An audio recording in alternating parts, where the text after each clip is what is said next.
Hey, Black Widow Road. Yes, you do have two questions left. P.U.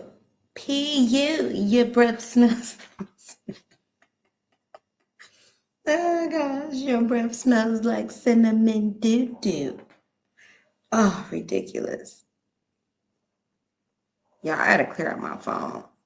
Things are not saving like they should.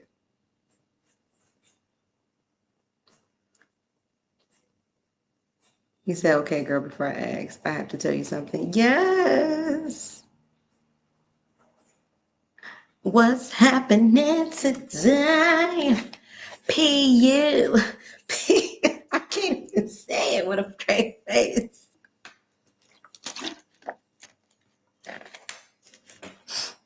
I had to stop sleeping in front of that fan. Catching a cold in the summertime is wild work, y'all. It be so hot. I'm just gonna have to sweat in my sleep shirt because P.U. Your breath smells like cinnamon.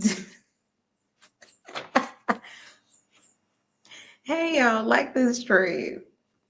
Your breath smells like cinnamon.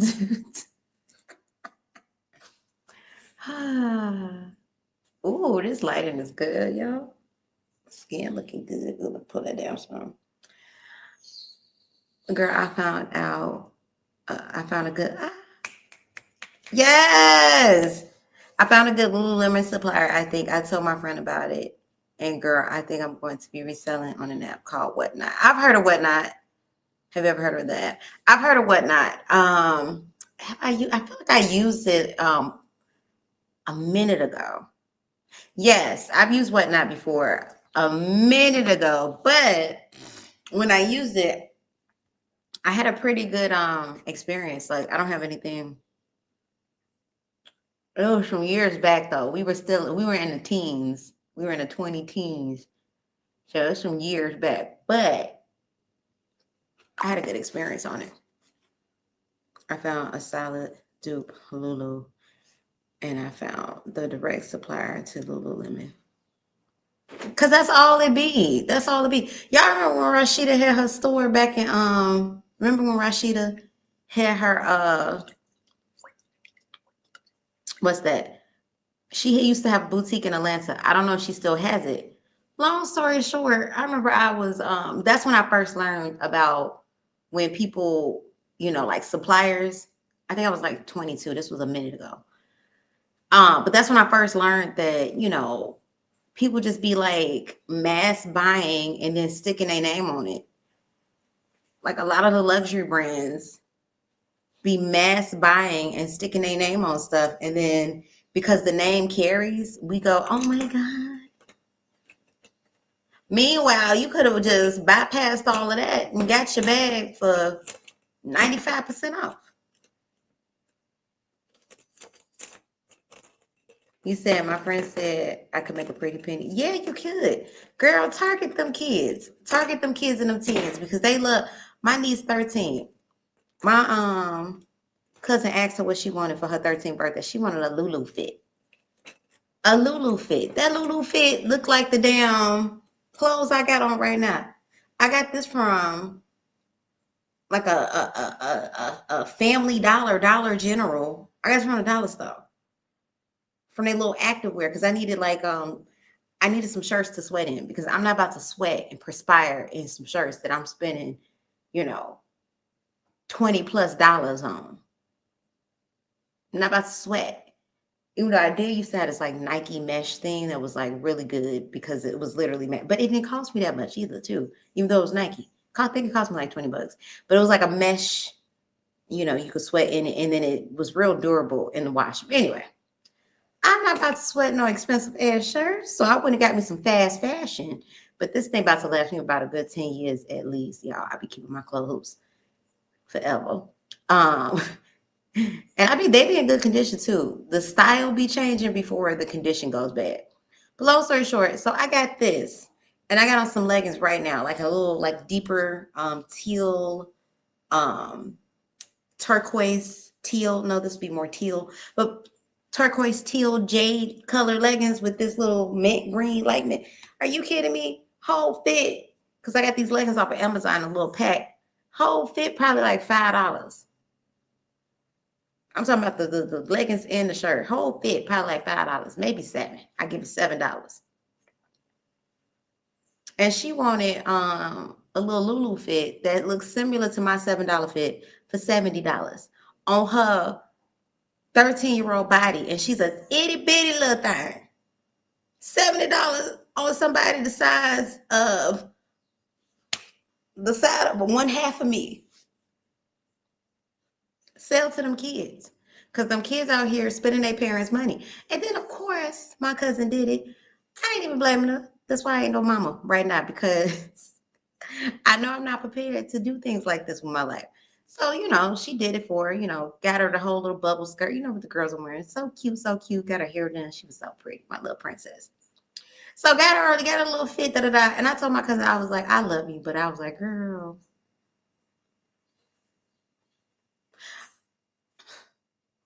I would have went to the beauty supply store, got her a little 1-2-1-2 $15 two-piece and called it Lulu. She would have got boo-boo. Lulu, it would have been Lala. Are you kidding me? But parents are going to do it. So sell to these kids. Sell to these kids.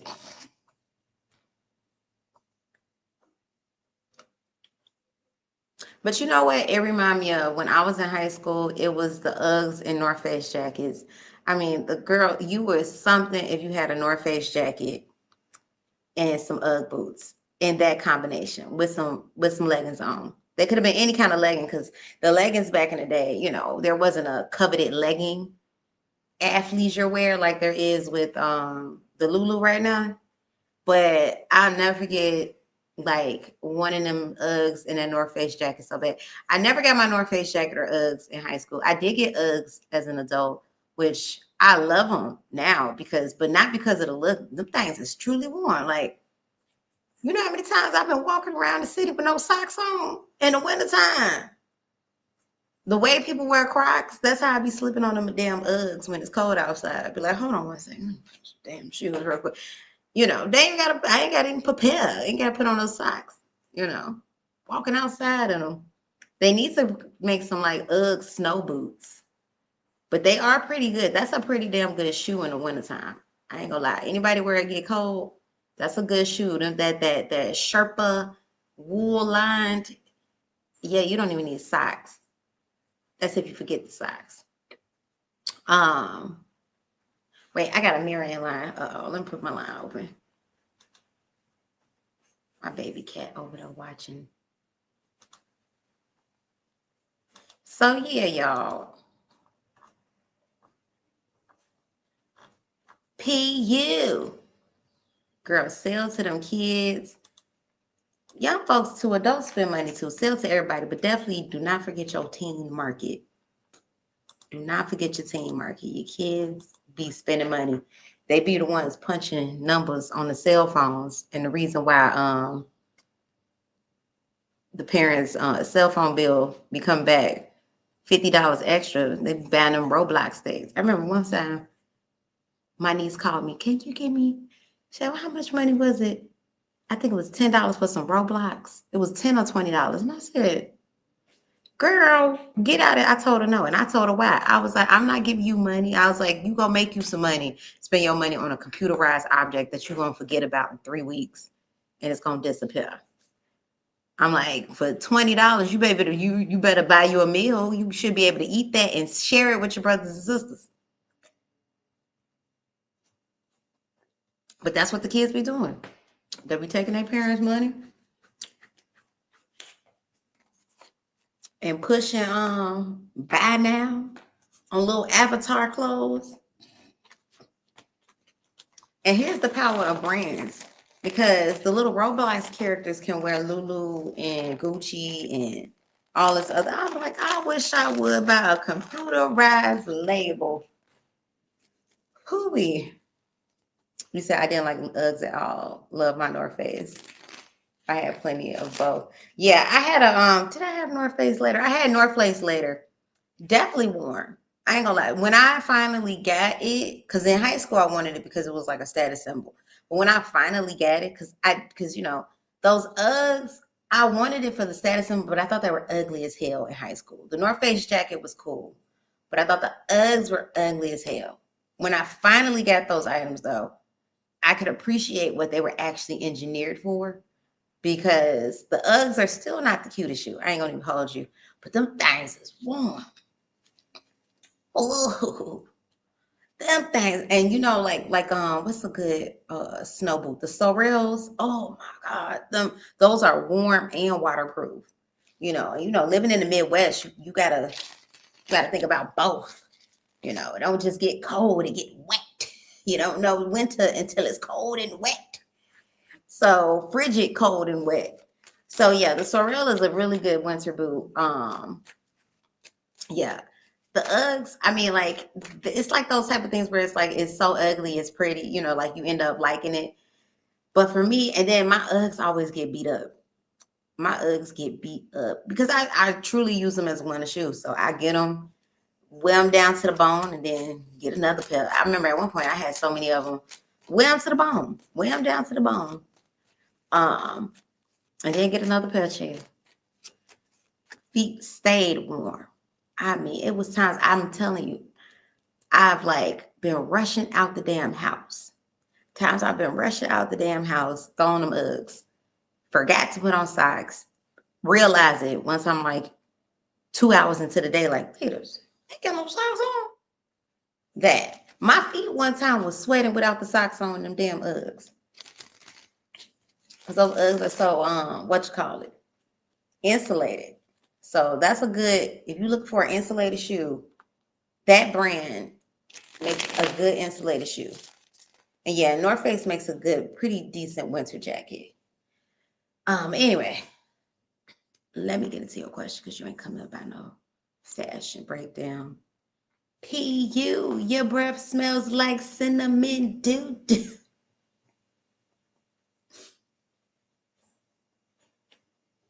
This time my nephew, and I be like, hey, he be looking at me just like that on the other side of the phone. He gonna be 12. Him and his brother, they twins.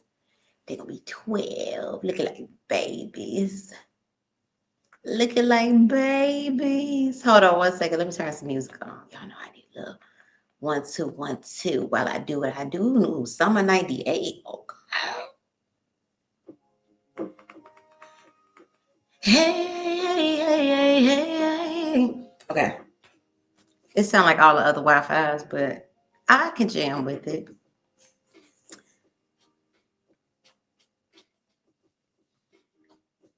Okay. Out of these three vendor lists, K Money, Shea Bill, and SG Beverly Hills, which one of these people have the best Lululemon vendor? Girl, that is a tongue twister. Lululemon vendor. Lululemon vendor. I feel like all do, but two of them use the same vendor. I feel that energetically. Two of them use the same vendor. So either way, you definitely got a good chance of using I feel like either one of these. I'll tell you which one is the best though. But two of them is using the same vendor. And then two of them, what I'm getting energetically, some of them sell similar, like the two that share the same vendor, it's like they sell slightly different things, but some of their things match up. Like how can I explain? Let's say like how like when TikTok shop, when a certain something be in season or a certain style of dress or shirt be like the fashions, and it's like people be having, you might see some of the same influencers modeling the same thing. That's what I feel like with this one. Like it's two of them where they things differentiate slightly. You go on there and they're not featuring the same product on the front page, but they sell literally the same items for a couple of their things. They crisscross applesauce. Spirit guides and ancestors of Black Widow Road. Let me put your name up, Black Widow Road. Because when you come back to the broadcast, I want you to know just where to go. Yeah. Woo, woo, woo. Okay. All right, Universe Spirit guys. I got quite a few, but I'm aiming to sell quality dupe because I know that will separate me from the market. Girl, yes. Quality and shipping fast. Spirit Airlines. No. Universe Spirit guys and ancestors. Black Row. I gotta clear my phone out, y'all. Spirit guys and ancestors. How is K Money's vendor list in comparison to the other two? Who has the best Lulu vendor? Does K have the best Lulu vendor? Give me the card. We have the best Lulu lender. We got the Hangman reversed. Does K have the best? Ooh, Lulu lender. We got the Six of Cups reversed. K, their lender is newer, and it feels like they switch vendors. K Money switched vendors, or this is not the original vendor they've started with, but it's not even like the second vendor. Now it's not like I get a new vendor every week type stuff, so it's not like I switch it up, you know. Hey Armanda, hey girl, hey, happy Saturday. Um, it's not that I switch vendors every week, but this isn't. I'm not able to find a consistent vendor, or my vendors are good, but they be hot. The block is hot. So you already know how that is. You find somebody real good, and then damn, they stuff get taken down or get shooken down, or they got to change the name. That's what K Money. Let's see, Shea Bell. How is their Lulu vendor? Tell me about Shea Bell. We got the Nine of Pentacles in the upright. That's a good start. Tell me about Shea Bell's Lulu. One more. Tell me about Shea Bell's. Girl, go with Shea Bell. I mean, well, I told you two of them use the same vendor, so there'll be two that you could go from. But we got Eight of Pentacles in the upright, Nine of Pentacles in the upright. Shea Bell's has a solid vendor, Eight of Pentacles, and the most lucrative. Like, this is going to be your most believable. Like, literally, you got to be all up inside the stitching to see that this is an actual Lululemon. And I always say this, ain't nobody about to see inside my purse. Ain't nobody about to see inside my, if you got to do like this to the shirt, then you should see. First of all, you ain't gonna get that close to me. Second of all, if you gotta look all up inside of her, you ain't about to see all that. So basically, I got on Lululemon. How you gonna tell me? Did I not spend? I can't, because you spent $70 and I spent $7. That's Shea Bell's. Tell me more about SG Beverly Hills Spirit. Tell me about that Lululemon vendor.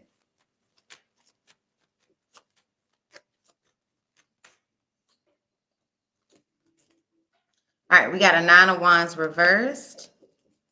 Wait, one more. Tell me about that Lululemon vendor. We got a Three of Pentacles in the upright. Told you, Shay and SG, they're working with the same vendor or same vendor conglomerate affiliates. Like, this is going to be, if you can't get with Shay, then I would go with SG. I would probably go with Shay first, simply because the cards for Shay came out super clean, like, like boom, like durable. They got a good relationship with this vendor. They're working with this vendor's affiliates. Like, they've been working with this vendor for a little minute. So it's you getting good quality gear. If Shay's doesn't work, then SG. It's no hassle to it, and once again, they're in collaboration with other, with other affiliates that they use. That's how much that SG trusts the Lululemon vendor. So, and they're working with the same vendors. Like, there's things that differentiate for sure, but for the most part, you got the same situation. So I say, go ahead, go with either Shay. I would go with Shay first because of the cards that came out were very strong, and then SG Beverly Hills. And yeah, you got your Lulu, baby boo boo. Whenever you are ready, drop me your second question. I'm sure if that makes sense. What is that? Not the summer bugs. Summer bugs makes me feel high, blowing through the bugs all in my mind. You said that makes sense. Shea Vendor is free too. Nice. See, I might buy myself some. You know what's so funny? Before I even read that, I was about to say you might want to get yourself something. Girl, go ahead and get yourself cute. That's how you know, though. That's how you know you want to sell it. Would you wear it yourself? That's how you know. If you will wear it yourself, then baby, you win the money. Yeah, go ahead, sell to them kids. Sell to them kids. Because you know it's all about the look, it's about peer pressure. You want to capture the people that care real bad about what something say. You know, so even when you're doing your audience research, look for the folks that, you know, they care what the names say. Because when they care what the names say, because I've seen some, I mean, and I ain't gonna even say like I'm not above it. I got caught up in all that fanfare at one time too when I was younger. Caring what it say, walking out the store with something ugly on because it say baby fat, Jabal, Rockefeller, whatever the name, whatever the folks was wearing back in the day. You thinking, you know, you doing it for the look. Meanwhile, it was hideous. But as long as hideous had the right name on it, shoot. Now, ooh, Armanda, you are right after Black with a Rose, so you can start typing your questions now.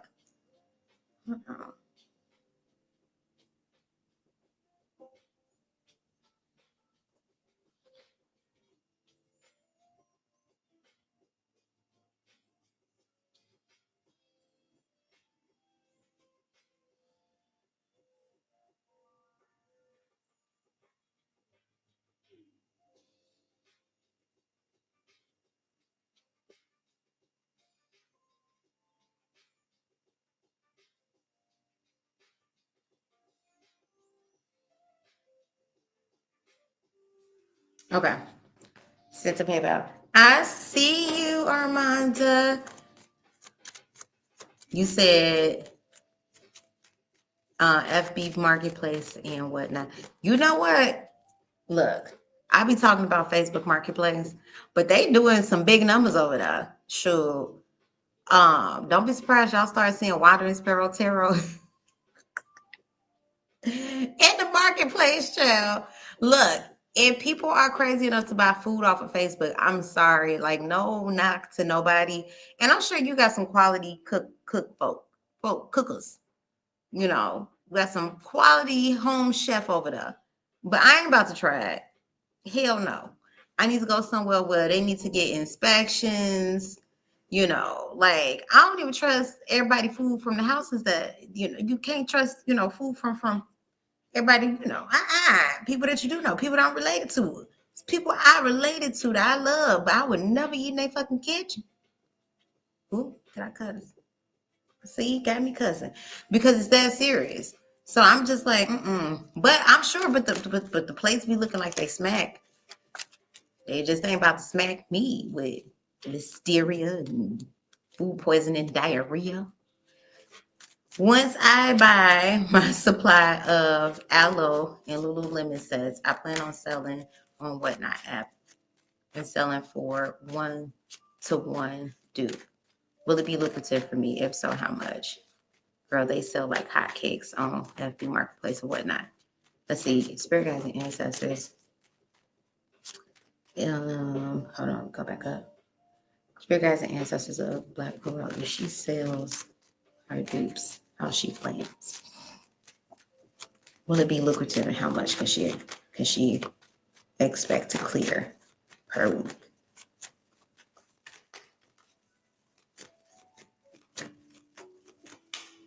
Girl, you starting out with a 6 of Pentacles. This is a hell yes. Hell yes, money coming in. Very lucrative. Very lucrative. Girl, yeah. 2 of Cups in the upright. Girl, yeah. You starting out strong. Very lucrative. How much? How much can she clear, Spirit? You got an Ace of Swords. Now, aces are usually starts with like 1. So you got earnability up to $1,000 a week, depending on how much inventory you have. Hold on, where's my hours over there? Yeah, depending on how much inventory you have, and exactly what's selling, basically. So however much inventory you got. But what I'm getting in the energy is once you hit your stride, you're going to run out of inventory before you run out of orders. So you're gonna find yourself having to when people got to give you the little disclaimer, ooh, orders are back ordered to blah blah blah. You can really make a lot of money with this. You could really make a lot of money with this. So yeah, you got earnability up to $1,000 a week. That's $4,000 a month. That's 48 a year. That's good. And that's just on a Lulu. You said that's like 10 cents for $100. Yeah. Yeah. And people would do it. People would do it. I don't know how much Lulu running for, but let's say Lulu run average 250. Somebody would definitely buy it for $100 easy for a set. Like if I don't know, but like let's say little 3-piece set, the pants are $80 because I know it's got to be somewhere around there. Pants are $80. The jacket 90. That's damn near. That's about $200 right there. Plus a little sports bra 50. Huh. $300 and I can get the whole set for 100. Hell yeah.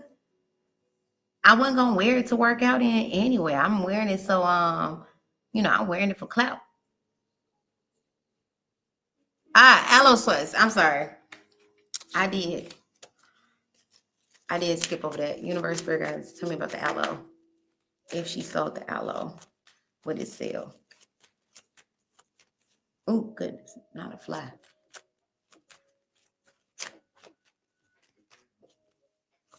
Spirit, what she sold them? You got the Emperor and the Upright. You'd have success. Page, Knight of Cups reverse, not as much success as the Lulu. And I think, honestly, it's because not a lot of the people know about aloe, and it's they about on neck and neck in terms of quality. But a certain age range know more about aloe. It's like how like Carisha trying to introduce people to other brands other than what do you call it? Chanel, Gucci, stuff like that. So now she's talking about Goyard bags. People don't know what Goyard bags. I mean, now it's a popping thing. Like because of that song. But people didn't know what a Goyard bag. Just like Alaya, people don't know what Alaya is. People don't know what Alaya is. You can be walking around with an Alaya bag. People won't know. You can be walking around with a Bottega bag. People won't know. It's a if you know type. Bulgari, you can be walking around with a Bulgari bag. People won't know. It's a if you know, you know. Hermes. Hermes before those Birkin bags became what the rap girls talked about. People didn't know what an Hermes bag looked like, what the symbol, what the damn logo looked like. Some people don't even know that it's pronounced Hermes and not Hermes. The H is silent, like an herb. What's a herb? The H is silent. There's no herb. It's a herb. The H is silent. So that's what that is. Aloe would sell, but it wouldn't clear as much as Lulu because Lulu is the hot thing right now. Now, the risk you run with Lulu is that, once Lulu stopped being the it fashion, but that by then you'll already be done caught the new wave. The aloe, you can expect to get somewhere closer to 500, or maybe 1,000 every 2 weeks in sales, if you're ambitious about the sales. Right, Balenciaga bags, right. I remember the first time I heard about Balenciaga, it was in a Halsey song. Cigarettes in tiny liquor bottles. Just what you'd expect inside a new Balenciaga. I had no idea what a Balenciaga was at that point. But I found out because of Halsey. And I used to like Balenciaga until I found out Balenciaga, alleged. But they have a lot of PDF affiliations, campaign ads, propaganda, PDF propaganda. Hell no. Where there's smoke, there's fire. I ain't playing with that. It's disgusting. But before I found out that they were PDF affiliate, alleged. I used to be crazy about Balenciaga. Because I think it's hilarious how they sell crap to people. It's funny. Anyway, but that's what I got for you. That's what I got for you, Blackwater Road. Yeah. With that one, it would sell a little less because of basically the popularity. So your audience, Armanda, your audience, will jump on the names that they know, basically. They will jump, and that's just consumer psychology. People jump on the names that they know, which is why you get a lot of brands that like to urbanize, so to speak, that like to monogram, because they're looking for their name to be recognized so they can get up their money. Like Gucci love a monogram something, because that monogram something is going to speak to a certain, class and demographic of people. And all you need to do is have belief in something. People will spend money that they don't have on something that they believe in, which is how we get Gucci being so big, which is how we get, what's the other ones? Hell, Chanel. I mean, Chanel doesn't need the monogram, but Louis, He said, I feel hella confident buying Lulu. Says to sell that much. Yeah, the Lulu's gonna sell off they're gonna sell off the racks. Isn't as much quality. Yeah, I've heard that too. I've had friends who've had aloe athleisure, and baby, them things broke off they ripped and teared. I'm like, and went into the aloe store and got them, and I'm like, where they getting these from? So, but a lot of times they be the same Chinese vendors as the stuff that's going into Rainbow. I wish I would spend $200 on some Rainbow leggings, especially when them leggings at Rainbow is $5 easy, $3 if you catch it on sale. Hey, Miss Lauren, happy Saturday.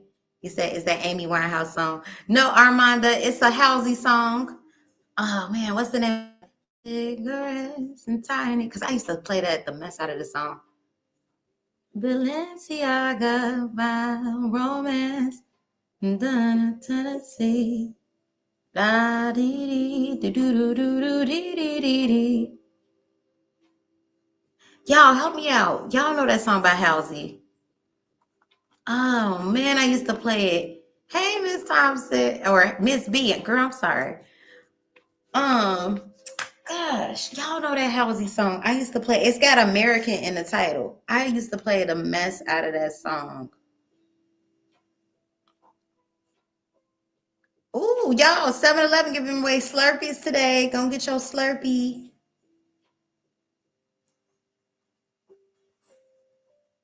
Hey, Miss Karina, I see you, girl. All right, and I see you, Blackwater Road. Okay, we got our line beefing up. So we got Armanda. We got, yeah, it's a Halsey song, but gosh, I know American is in the name. Oh, and I used to play it like crazy. We got Armanda, we got Karina, and then Blackwater Road. I'm swinging back to you. What the hell is the name of that song? Because it's one of the few Halsey songs. You know what? I say Halsey too. Halsey. But I be saying Halsey too. It's one of the few Halsey songs that I actually like really love. I'm going to say Balenciaga because it's gone. I know it's not called Balenciaga. Oh, damn. New Americana. There we go. Because she actually had a song called Balenciaga. New Americana. That was my jam.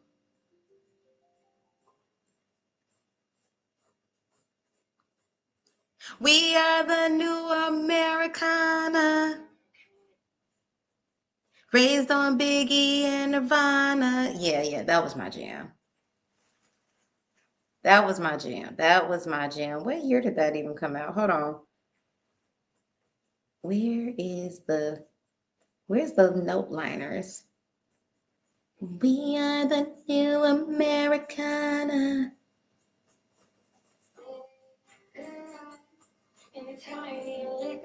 Okay, I'm losing the plot. Let me go back. Because they done put it on my TV. I don't want it on my TV. And tiny liquor bottles, just what you'd expect inside a new Balenciaga. Vile romance. Yeah, that used to be my jam. All right, Armanda, let's get into it. 90s R&B vibes. Let's do this one.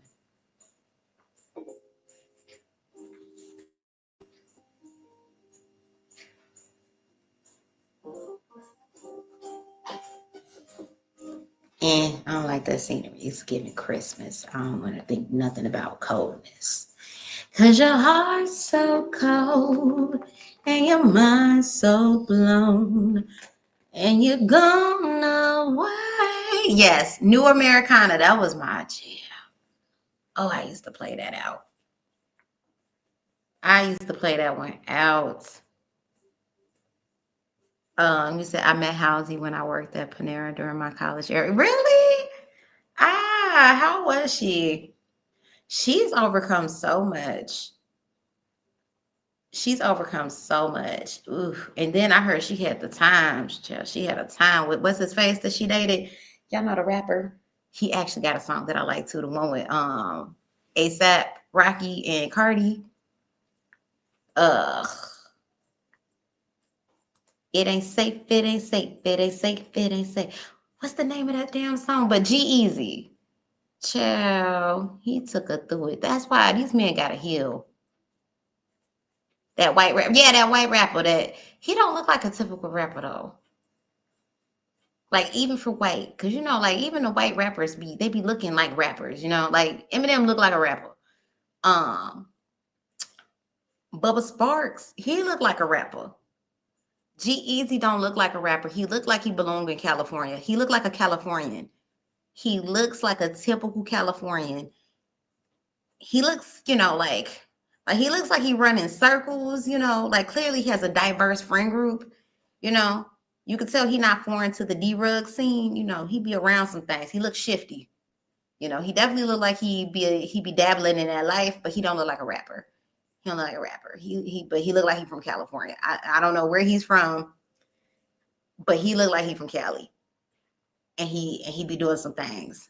But he also look like he look like he like one of them kids from California that's from money but want to be bad so damn bad. So they then went to the hood and went to these other because he don't look like he just hang out with one hood. He look like he hang out with Asian hood, Latino hood, black hood, but he went for money to the places where people over here trying to get up out of there to get some money so he could be over there low lifing.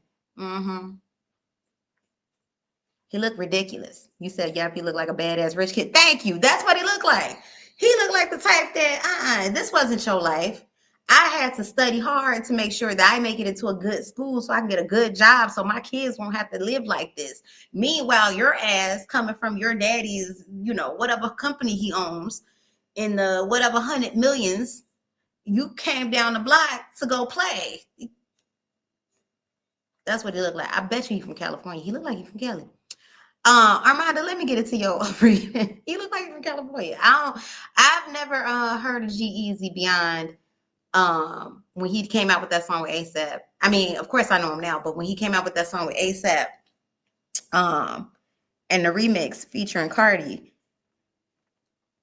because I remember like hearing the song on the radio and I was like, but then when I heard Cardi on it, I was like, you know what? She added that extra sauce to it. It was missing something. Because his music ain't that. It's giving rich white kid from Cali who wanted to be a rapper. But he be having some of his. He got a couple of ones that I've played. Admittedly so. He got a couple of. Armando, I know I just saw one of your questions. I know I saw one of your. Okay, here we go. Here we go. Here we go. You said Eminem looked like he came from Detroit. Right, exactly. Eminem looked like he came from Detroit. Eminem, even now, like he look like he's been having a pretty okay life? Sure. You know, do he look like the money that he's earned? Yes. But he got that look to him still. Like he still look a little hard, you know, like you could tell that's not his present day, but you could tell he came up through something. You know, like he looked like he had to fight for it. You know, the people that be having them stories back in my day, like he looked like he got a back in my day. You know, back when I had to, you know, you could tell, like even the way he walked, like it's not contrived. Like he lived that life for real. And I'm not saying every rapper has to live a hard life, but even the ones who didn't come from a hard life, they still have a certain swag about them. Jeezy ain't got that. He ain't got that. Because Kanye didn't have a hard life. Hell, he got a harder life now than he did back then, child.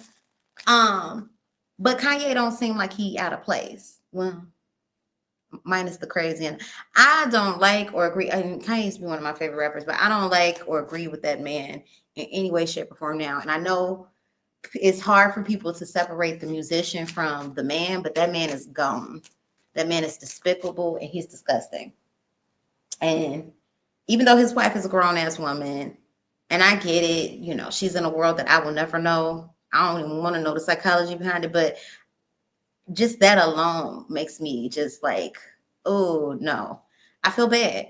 I feel bad because I'm like, that woman is brainwashed. But anyway, I digress. So, you know, I'm gonna get on a whole soapbox. But in my eyes, Kanye is no better than the Diddy's, the R. Kelly's, the Weinsteins and Einsteins, whatever their names is. Like he's despicable, like disgusting. And just, oh, mm-mm. I can't even listen to his old stuff like that no more. Like it's just, It's sad though. It's sad where they fall from, all because of money. But I always have a theory that the things that people develop into, that's always been in him. Like that's always been in that man. He just has the platform and the money to be his full self. That's what I see. So, child, I never thought I'd be empathizing with a Kim K. Like she would be seeming like the voice of reason, but you said I used to love Kanye, but now I could never ever be a fan of him. Right, exactly. I'm like, no. And I don't care how Chicago that man is. That man ain't Chicago no more. He ain't Chicago, period. That's Calabasas. Oh, Casablanca looking ass. That's Calabasas. That ain't Chicago. Anyway. Let me get to your question, Armando. What realization has Rico had about me since being in no contact with him? Let's see. Universe, spirit guides, and ancestors and channel messages. Spirit guides and ancestors of Armando. Spirit guides and ancestors of Rico. What's the realization that Rico's had about Armando since they've been in no contact?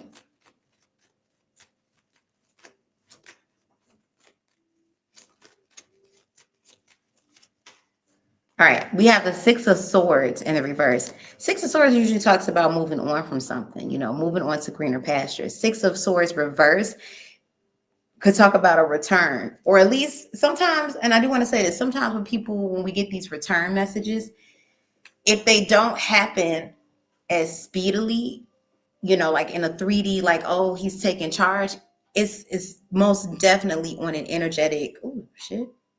It's most definitely on an energetic wavelength. Universe, spirit guides, and ancestors. What does Rico realize in his absence of no contact with them about them? We have a Three of Wands in the reverse. Now, Three of Wands in the reverse is a restlessness energy and it's a stuck energy. It's an energy maybe not knowing where to go. Now, here's the thing. Three of Wands talks about like seeing the future. You know, like, oh, I can see my ships coming in. I can see progress is happening. Three of Wands reversed is, okay, it's out there. I can see it, but I don't know where it's going to go. Is it going to sink? Is it going to? So he's kind of confused. He's not let go of you, but he doesn't know if it would just kind of stay where it is. Like he knows it's not done between the two of you all. He knows he's not, like it's not forever. It's not like we never going to talk again. But he doesn't know when. He doesn't know the circumstances of how. He doesn't know, but it's there. It's in the ether. What does he realize, Spirit? What has Armand? Now, hold on. Getting my names mixed up. What has Rico realized about his connection with Armand?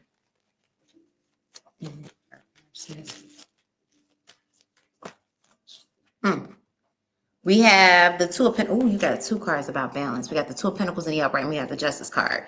Okay. Eight of Wands, bottom of the deck, in the reverse. So while things are moving slowly, energetically, he has realized that he wants to return. Like his energy wants to return to you. He just doesn't know when, and that's why that Three of Wands is in the reverse. Because Three of Wands is definite. Like you can see, how like you and I'm like, we've all done this. How like you've had something or you've done something. It's like I don't know when, but I know it's gonna be. Like I don't know when I'm gonna do but I know I'm doing it. I don't know when so and so gonna call, but I know they're gonna call. I don't know what. You don't know the date, but you do know the action is occurring. That's where he is at, basically. He doesn't know when he's going to choose to reach out to basically make amends, because that's what this Justice card is in the upright and the Two of Pentacles. But he knows he will, and he knows he wants to. He's just kind of slower. So he's realized more so in absence, he's realized like, how they say absence makes the heart grow fonder, or absence makes you forget. Absence makes his heart grow fonder. A lot. I feel like with him, he learns a lot from not trial and error, but what do I want to say? Maybe trial and error. He's the type of person, like he learns from trial and error. Like for him, being inside of the motion of things, it can get kind of cloudy, because all he does, he's good at focusing on the problem at hand.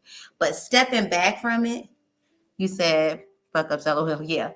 Yeah. But stepping back from it, it's like one of the things like, oh, I always use goofy examples, but you ever go to a restaurant, you got two places in mind, and you go to a restaurant, or you got two things you want to get, and you get the one thing, you're like, okay, you know what, I'm gonna get this. And you get it, and you're like, I should have got what I normally get, because damn, I don't like this like that. It's like one of those type of things. Like, it's like he has to experience why something wasn't great in order for him to realize, like, see, I should have stuck with what I knew. So that's what that is. So definitely his return toward you, energetically, conversationally, all that good stuff, it is coming sooner than you know. It's just one of the things where he hasn't decided on the date yet. But we're currently in another retrograde. Which retrograde is this? Neptune. But this is like a creative retrograde. So y'all get out there creating. So Black Widow Row, you were right on the right target and starting your business now. For my business creators, my content creators, everybody out there, y'all got businesses. This is looking and doing hoodoo symbols too. So we doing it times 3. For all my folks out there that y'all got money ventures, business ventures, creative ventures, all that started now. We're in Neptune. This energy is amplified, babies. Okay. That's what I got for you, Armanda. Give me your next question whenever you're ready. Whenever you're ready. Y'all, my coffee is so good. So why is she typing her question? Oh, Karina, whenever you're ready, drop me your questions. You are right after Armanda. So line order, we got, I'm doing Armanda. She got one more question left. We got Karina. We got Black Widow Row. And then we got Miss B. Anyway, y'all. So let me tell you. So I actually started doing this after visiting India back in 2020, before the COVID. Like, we had made it out of India. I think I told y'all this story. Right as COVID hit, like right before the world shut down, I flew back to the States, to Chicago. Like, boom. But our trip was naturally over. Like, we left the day after Holy. But anyway, so shout out to India. But so, you know, they don't eat beef in India because the cow is very sacred. But they do have, you know, you do get dairy things. So they have this thing called cold coffee. And like everywhere you go, just about your coffee, instead of like creamer, you get ice cream in the coffee. I was like, baby, ice cream in the coffee. Didn't have to tell me twice. So that's what I did, right? So I see my freezer's still acting crazy. Ooh, don't stop. Okay, I gotta talk to myself. So my freezer's still acting crazy, but it's acting like a fridge. So it gets cold, but it doesn't freeze, right? So I bought me a pint of ice cream knowing that basically I was only gonna be able to get like a little bit of that ice cream before once I put it in free. I couldn't put it away. But it's melted down basically to a creamer. So I've been using it as a coffee creamer. Put it inside of here. And what flavor is it? Because I love Dolce de Leche. Oh, I love caramel and vanilla are my favorite flavors. This one is Churro Dolce de Leche by Haagen-Dazs. Y'all gotta try it. Ooh, and I love some cinnamon. Oh my God. It is so good. So I took the little like cookie churro pieces out because I don't want like cookie inside of my because it's not like dough, it's more cookie based. So the flavor reminds you of a churro, but the texture, like the little pieces of breaded something in there, it's not, it's more cookie based. You said that. Right? It's so good, Armanda. Yes. So girl, yes. So because my freezer is acting goof, it's now a creamer. And whew, I took the little well, whenever I come across the little churro pieces, I'm eating it. But I put that inside of my coffee. Oh my, took my coffee to a whole nother. So I'm on a sugar and caffeine high, basically. Anyway, but y'all gotta try it. Y'all gotta try it in your coffee. Let's see. Has the binding energy the ex Courtney had on him? You said, have you had caramel core by minutes? Yes, I have. Yes, I have. That one is so good. Oh, it's so good. Ooh, I'm tasting it as I'm thinking about it too. And it got that good glob of caramel that's just stuck in the middle. Yes, yes, yes, yes, yes, yes. Yes. Oh my gosh. Hold on, let me drink some water. Literally, mouth salivating, chill.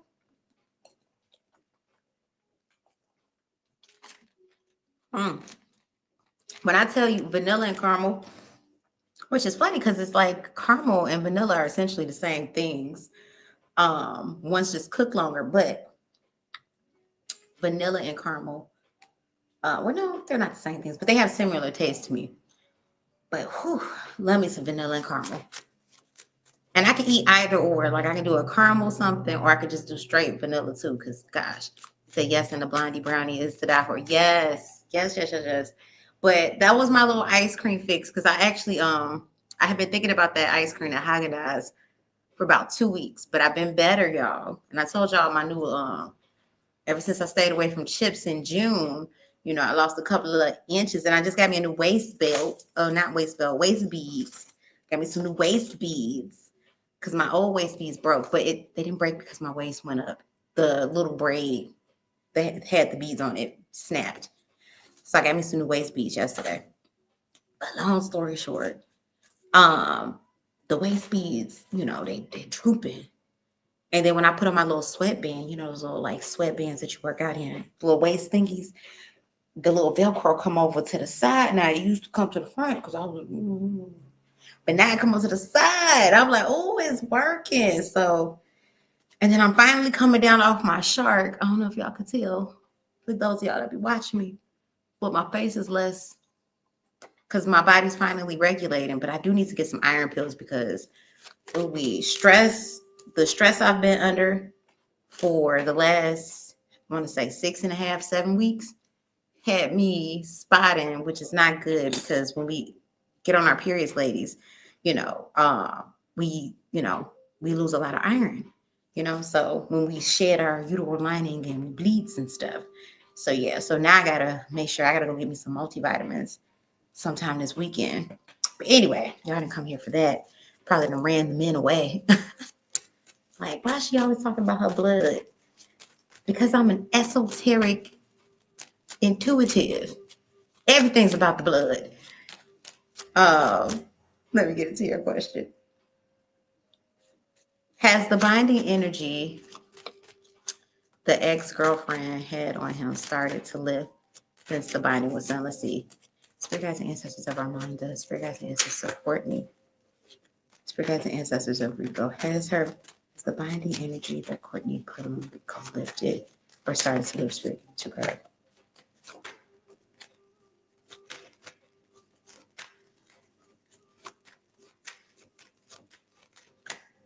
Page of Swords and the upright. That's not a strong yes. Let's see. Page of Swords talks about awareness. Because, it's like sight. I see you, I'm watching. But it's not a, you know what I'm saying? It's not a yes, Has the binding energy that Courtney put on Rico lived the yes spirit? Has the binding energy that Courtney put on Rico lived the yes? Page of Cups reversed. She keeps re-upping it. Ooh, she keeps. So, okay. Okay, give me one more. So I can tell you what's happening here. You know what's crazy though? I feel we have the King of Swords in the upright. We have the Knight of Swords in the upright, and we have the Queen of Cups at the bottom of the deck. Now, you know what? This is crazy. Wheel of Fortune want to come out reversed, but I'm keeping it in the deck. It's not lifted. So here's the thing. He rejects it. And I always tell people about this too. Like, yes, can stuff like that. This is why you got to keep your energy protected, stay prayed up to, whomever you pray to, whoever's protecting you, stay prayed up. Keep protection on you, whether you're wearing stones, obsidian, or just say a prayer in the morning. Like, honestly, prayer changes. Like, it really do work because that incantation, even if you're not directing it to an entity, you're putting that incantation out into the universe and you're putting it over you. And I love I am rubber, you are glue. Throw it back at them, right? However, though, for people that, they think that spirituality is hogwash, or they're like loosely spiritual, or even loosely traditionally religious. Because the thing about traditional religion, it has a lot of power. It really does, but people usually misuse that power and abuse it and more so tailor it towards greed. But whatever it is that you are representing, like, like if you use that to protect you, even in just like the saying, a little quick 1 2 1 2, that would do numbers. I don't get that Rico's doing that. Like, do I get Rico? Does he have faith? Does he believe in God? Does he have a higher power? Does he even attribute, blessings to that higher power? Yes. But is he waking up every day with a thank you, Lord, for protecting me? I don't get that. And it's not even like a bad thing, just one that he's not realizing just how open his energy is. And that's open energy minus, let's say if Rico likes to have a little drink or two. Because I always tell people, it's not that drinks, or even if you like to do a little, whatever, those are not inherently bad things. They're only bad if we do them in excess and it hurts us, But they're not bad things, but they will open us up. They will learn our frequencies. And it's like, you got to think about this. If hanging around the wrong people can open your energy up, now what do you think alcohol did? Yeah, it was a glass of wine, but essentially glasses of wines, it's a depressant. It opens us up. So it's like in stuff like that, you want to be around preferably good energy, people that you trust on an energetic level, people that you trust, or hell, just with yourself. Like you want to be around good energies because I could suggest all types of things. You know, you said true. Right, he isn't. So that's what I get with that one. Not that he's like not a spiritual man, so to speak, but just like, and a lot of people, honestly, a lot of people that's not in deeply esoteric places or deeply religious places aren't thinking, let me protect my energy today. Because you're not expecting nothing crazy to happen. You know what I'm saying? Like, especially you ain't planning on leaving the house. You look like, ain't nothing. What do I need to ask for protection for? About to go to the mailbox and come back upstairs and sure, I got me some Netflix and a sandwich from yesterday. Sure, blah, blah, blah. You ain't thinking about who can energetically come through the window, energetically come through your phone as you scroll in social media, or who already done put some hocus pocus on you. But here's the thing. His energy rejects it.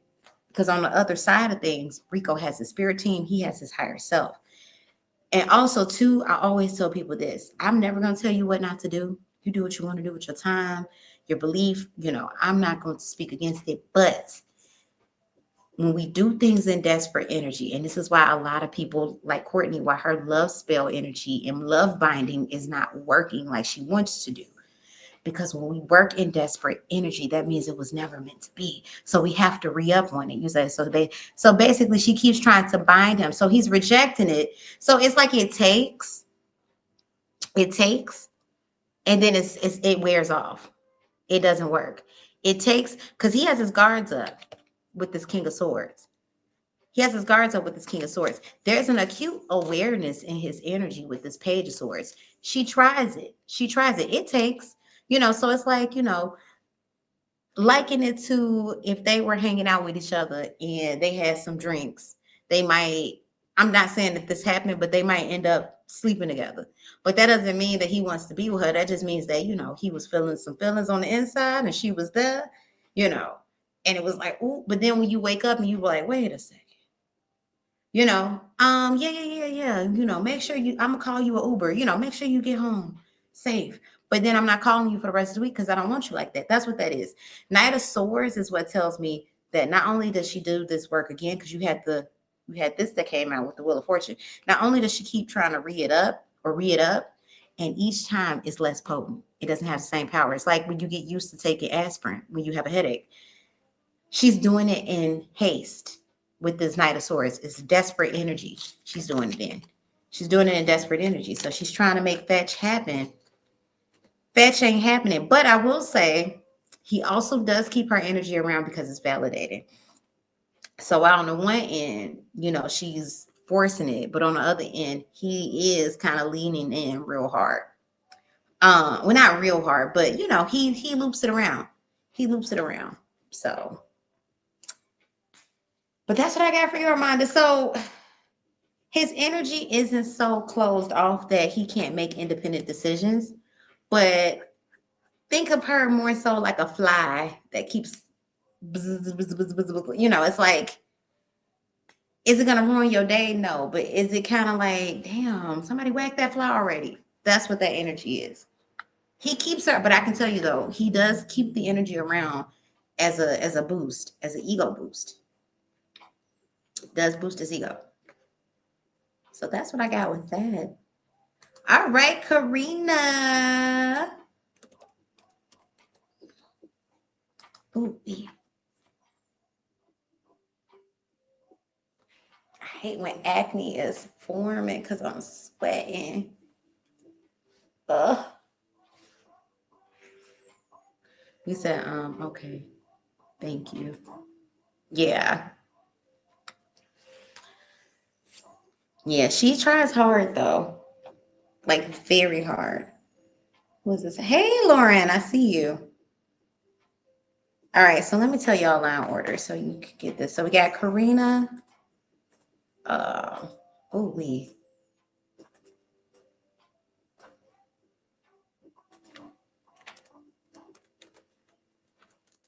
Karina.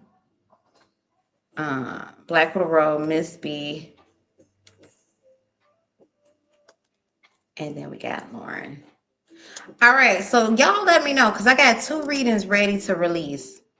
Which one do you want to see first? And it's the one I'm literally going to release like as we're on this broadcast.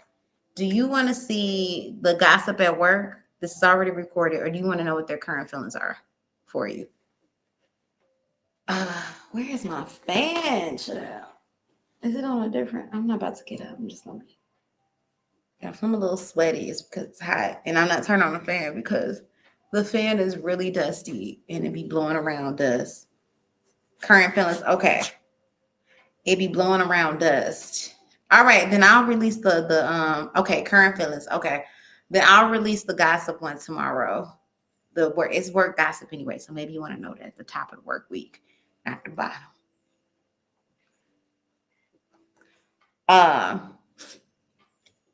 Yeah, oof. Okay, well I ain't complaining too hard because this just means I'm getting some extra inches off of my body. All right, so Karina.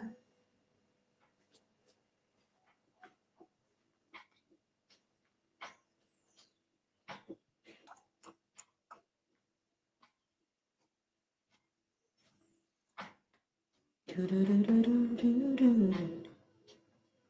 right, Karina, whenever you're ready.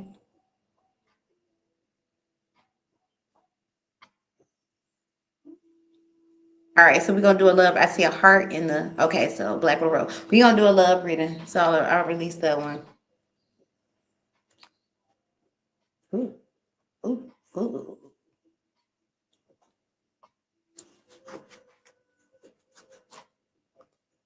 All right. So let's see.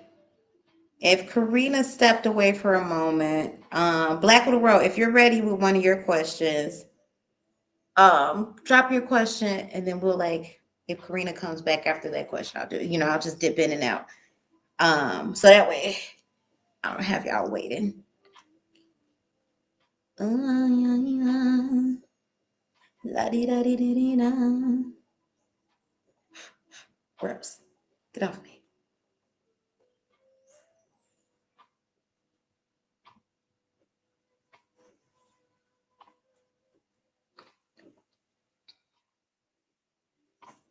Mm-hmm.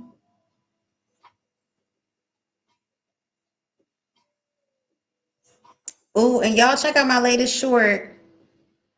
Check out my latest short. If you're dating someone new, find out what's happening between y'all over the next 7 days. And then also too, I have a your love life over the next 7 days in the shorts. So it's a pick a card, 4 options for both.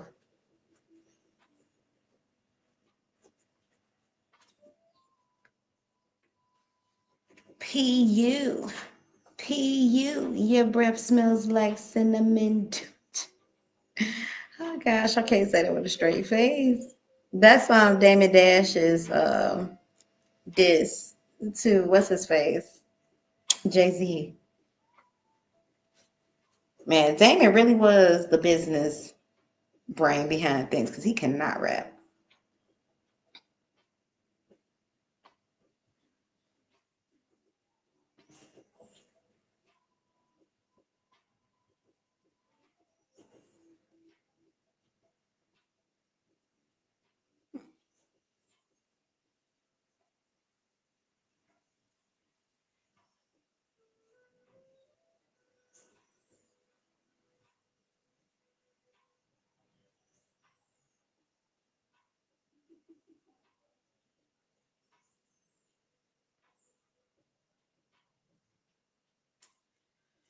Okay, let's get into it real quick. All right, so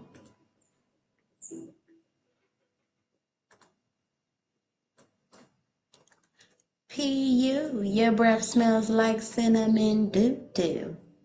All right, I'm nervous about getting a dude hustle started. I tend to overthink a lot. I'm pointing in on 2 side hustles to make money quickly. Okay, you're still typing. Within the next 2 months. Not because I care for fast money, but for the belief I can sell something out of these hustles. Which 2 should I focus on more? Okay, you're giving more. Okay. I'm seeing you type it out. Sugar boo, all I really want is.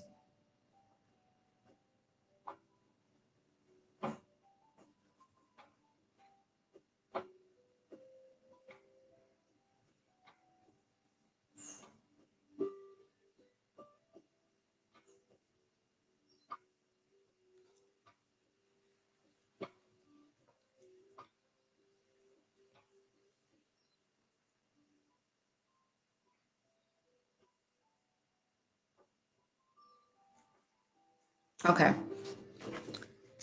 Where am I at? What's the next? Okay. Selling digital products, UGC, reselling my YouTube reaction channel slash UGC reselling or my YouTube reaction slash AI influencer. All right, let's see. Spirit guides and ancestors. Which of these 2 should I focus on more? Spirit guides and ancestors. Which of these 2 should she focus on more? Selling digital products, UGC reselling, or YouTube reaction and AI channel. Let's see. Tell me about how will things go? I plan on implementing all of them at some point, but I want to start with 2 side hustles that are hot out the gate. Okay. Which one should she focus on? What would happen if she focuses on? Hold on, wait. UGC. Okay.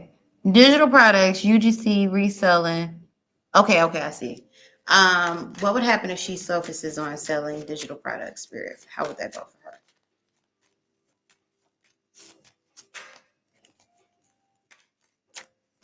What would happen if she focuses on selling digital products? A card. Oh, what happens if she focuses on selling digital products? We have the Queen of Cups. We have the Two of Wands. If you focus on selling digital products, you're going to have to be more in the forefront because you're going to have to, this is going to be a part of, ooh, goodness, good. It's really hot. It's going to be part way you selling yourself in order to sell these products. That's what I'm getting with that one. But you do well. You do well if you're not afraid to really get out, get in front, and sell. Why am I buying XYZ from you? How is this? You already know. You know how to put yourself out there. But basically, it'll be you putting yourself out there. UGC. How would this work out for her, Spirit? How would it work out for her? Being a UGC creator. How would it work out for her being a UGC creator? Ooh, you got 3 of Swords in the upright. You got 8 of Wands in the reverse. Okay. And you even got a King of Cups that want to come out in the reverse with a Ace of Wands at the bottom of the deck. That's telling me right there, that's probably going to be your least of the two. This one's more so about, catching trends. That's why that Ace of Wands is there. It's going to be more so about catching trends, so it's like, yeah, you're selling, you're doing da-da-da, but if you want to be lucrative at it, if you want more than just like, maybe a few $100s a month, then it's one of the things where you got to you probably putting in way more work than you've intended to, probably more work than what you intended, than a full-time, because essentially that one's more so catching on slower.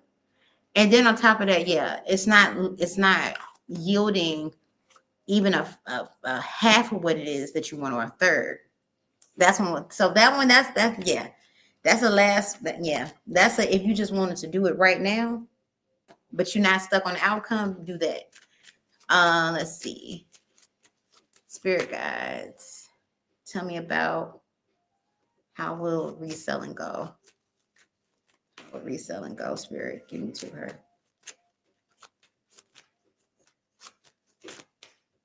You have the 7 of Cups. This one gives you the most options. 7 of Cups in the upright. How will reselling go?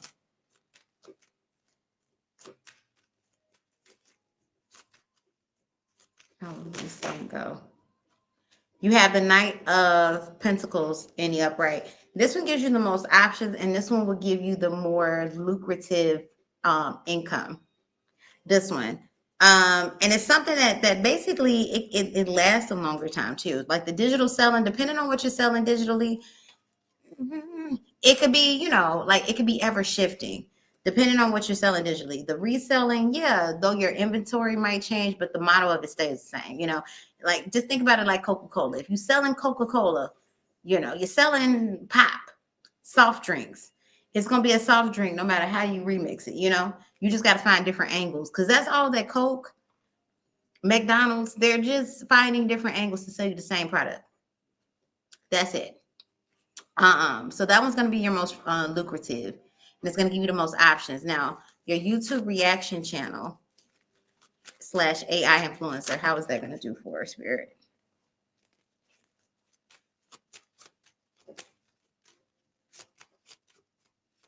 All right, Karina, type me your questions, Karina, whenever you're ready. How is this going to do? You got the Death card in the upright, and you have the Star card in the reverse. Death card in the upright, transformative. This is going to be another one where you have to do probably a little bit more work put a little bit more work into it. And Star Card, now this just could be talking about the fact that because you're doing AI influencing, that like you're not going to be so much in the foreground. It's going to be your influencer, your AI influencer in the background. And you got a Queen of Wands at the bottom of the deck, which says that there's a lot of popularity here. So that one's not going to be more money based, but you will gain good traction with the YouTube channel / AI influencing. So that one's going to translate to some good numbers. Now, if you use that in tandem with the reselling, whether it's the digital products or the physical products, you could really make that one go. You could really make that one go. But it's giving digital and digital selling, digital products and reselling are gonna be your two top. But I will say, the AI channel and YouTube channel could be a great asset. It wouldn't get a lot of money, but it will get you a lot of attention. And when we're thinking about marketing, that's basically what you need in order to sell. Like that's once again, when we buy ads, we're buying attention. Oh my God, my eye. Yeah, when we're buying ads, we're buying attention, we're buying eyes on our product. And yeah. All right, Black Widow, you still have one left. Karina, whenever you're ready, drop me your questions. You say it's that more work. I can make money, but it would take me time to build audiences. Yeah.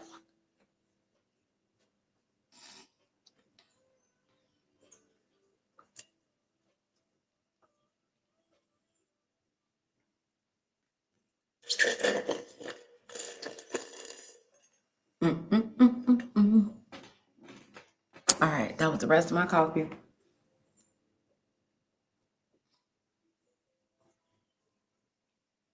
Okay, y'all, so I think I'm finally gonna go see Michael Jackson, the movie, tomorrow, because it's not out of theaters. I'm surprised.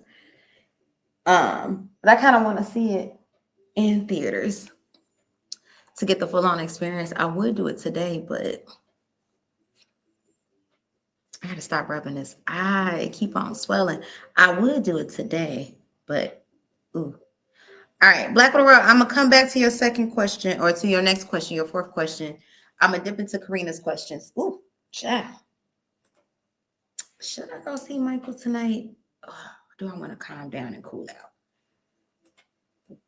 Yeah, I've been being young, but ooh, it's got me tired.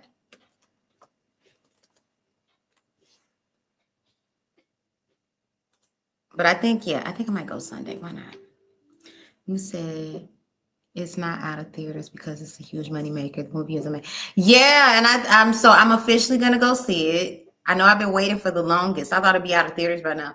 I've been waiting for the longest, but tomorrow is a discounted day too. So like I really have no excuse not to go. I have no excuse not to go. So I'm gonna go. And yeah, and I've been hearing nothing but rave reviews from y'all and everybody else. Like literally everywhere people have been raving and people have been like, have you seen it yet? And then there's a good number of you all who've seen it more than once. I'm like, damn, it was that good.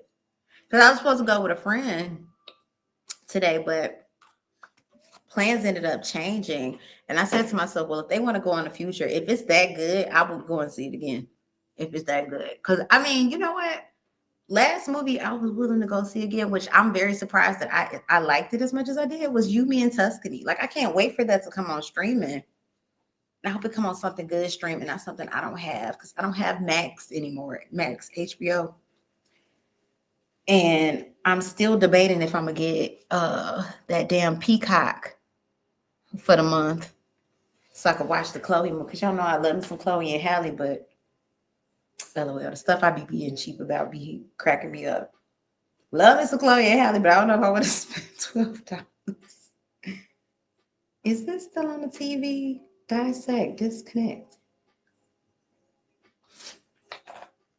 Karina, let me get into your question. Sorry, gotta have y'all waiting. All right, so Black Widow Row has one more question after Karina. Then we're going into Miss B, who already gave me her question, And then Lauren. Lauren. Ooh, late summer 99.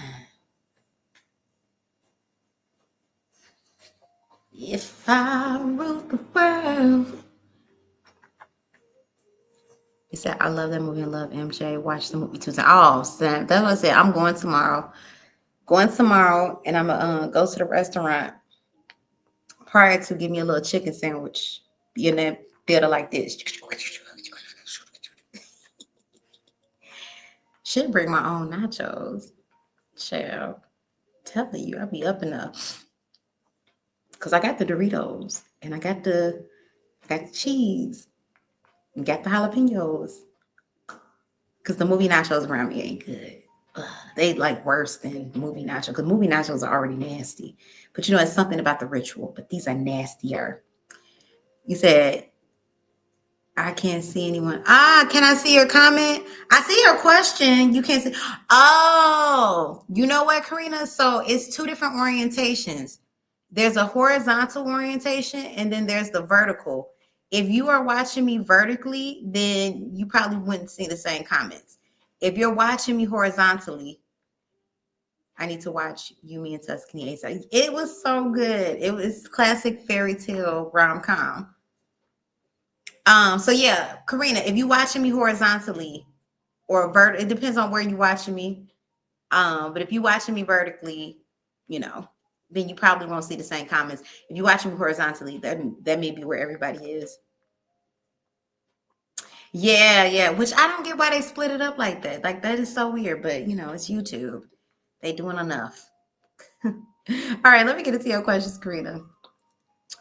You said I talked to Cynthia, my boyfriend's wife. Um, Wait, is this my boyfriend wife or my best friend's wife for the first time? And I'm curious how she feels about me. Okay, it must. Wait, because they want to get my son for the rest of the summer. Baby daddy. Oh, okay. I was like, I'm not judging, but I'm like, I don't know what their situation is. They could have said you could have somebody. Okay, baby daddy. Okay. I talked to Cynthia, my baby daddy's wife, for the first time, and I'm curious as to how she feels about me because they want to get my son for the rest of the summer. Let's see. Universe, Spirit, Ancestors of Karina. I was about to say, you know what? People are progressive. I am not a married woman, so I am not going to judge it. People be progressive. I've heard of people that had, they be having joint partners. You know, they become thruples. You know, husbands and wives, they get a girlfriend or they get a boyfriend. And I'm like, you know what? Hey, everybody good with it. Hell, it ain't my tax reports. Universe, Spirit Guides, and Ancestors. Thank you for the channel messages. Spirit Guides and Ancestors of Cynthia. Spirit Guides and Ancestors of Karina. Spirit Guides and Ancestors of Karina's baby's daddy. How does Cynthia truly feel about Karina's spirit being too first? How does Cynthia truly feel? How does Cynthia truly feel about Karina's spirit being too first? How does Cynthia truly feel? Hair finding the upright. Okay. We got a good start. I'm liking this because I feel like, you know, everybody should get along. How does Cynthia truly? Okay. Ace of Pentacles in the upright. Cynthia truly wants to be like I don't see jealousy here.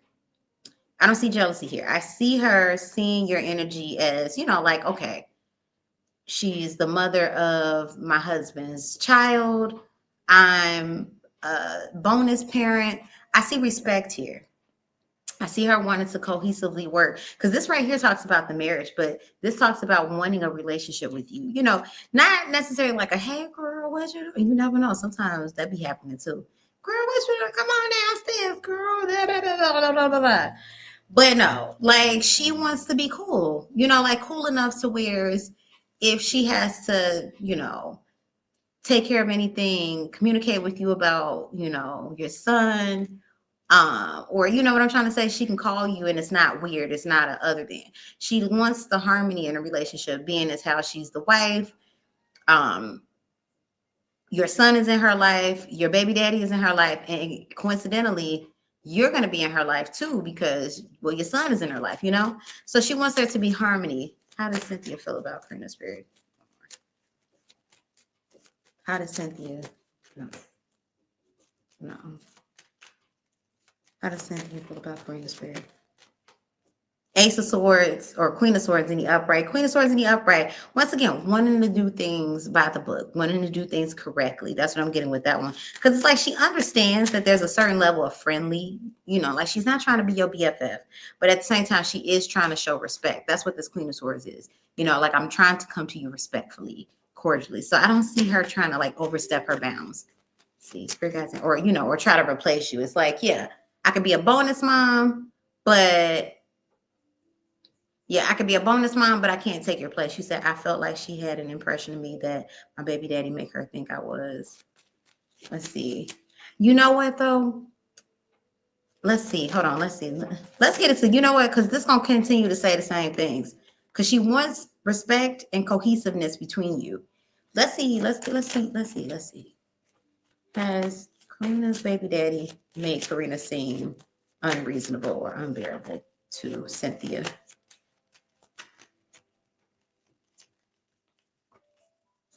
How is Karina portrayed by her baby daddy to Cynthia? How is Karina portrayed? Interesting. You got 7 of Pentacles with the 10 of Pentacles reversed and the King of Pentacles. I ain't saying he ain't said a little something, you know, a little something slick. I don't put it past him. But he has conveyed the fact that you and him were once, you know, very locked in, you know, basically the spot that Cynthia holds, that was once going to be you and him. Y'all were basically, you know, in that marital cycle, you know, like that was the trajectory. While he's still invested in the connection from, you know, a co-parenting perspective, and the roots run deep, I'm not getting that he's like actively tearing you apart. You said, I think she was cool, but I don't know how I felt like she was trying to size me up. That's basically what my second question was going to be, literally. Well, we could get in deeper. You said what they've talked about. Yeah.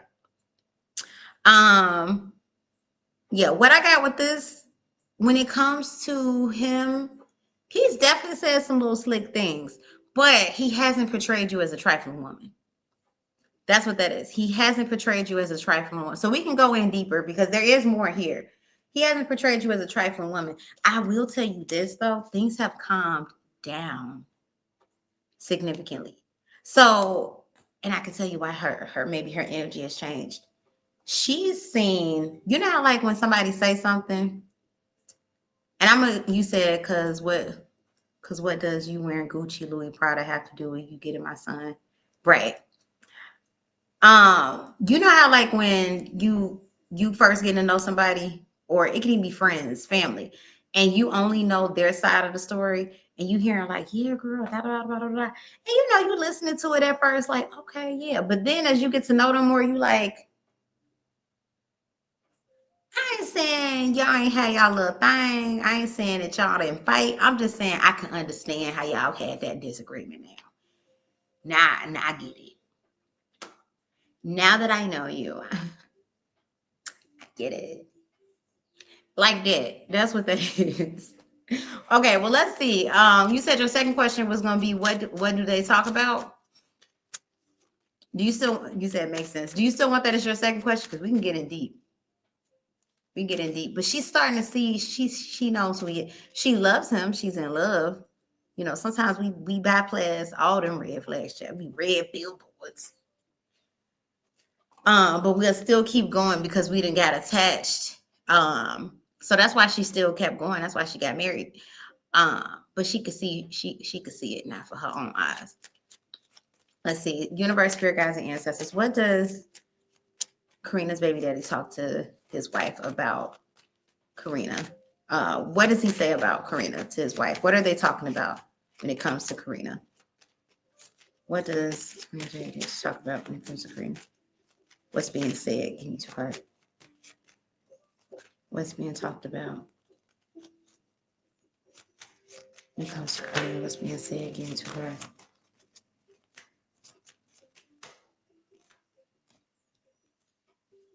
We got the Six of Wands in the upright. They talk about your success. They talk about your success. And it almost kind of feel like in not a surprising way, not like, damn, I didn't think she was up, but in a way where it's like they're not surprised. You said she was surprised I was a network engineer because she asked me what I did for a living. Yeah. They talk. So here's the thing. They don't, it's like they're not surprised that you could. How do I want to word this? Because it's okay. From an intelligence standpoint, it's like I know you have the potential, I know you have the capability intellectually, but my surprise is that you actually did it. You know what I'm trying to say? You know how you got people where it's like I know you can, but the fact that you actually did is like, whoa, like I ain't never seen nobody like do it on that level before. Like technically it's like we all have the potential to become president someday. True. Now more so than ever, okay? Now that we know it don't take much. Used to have to be smart to get a job like that. But anyway, I digress.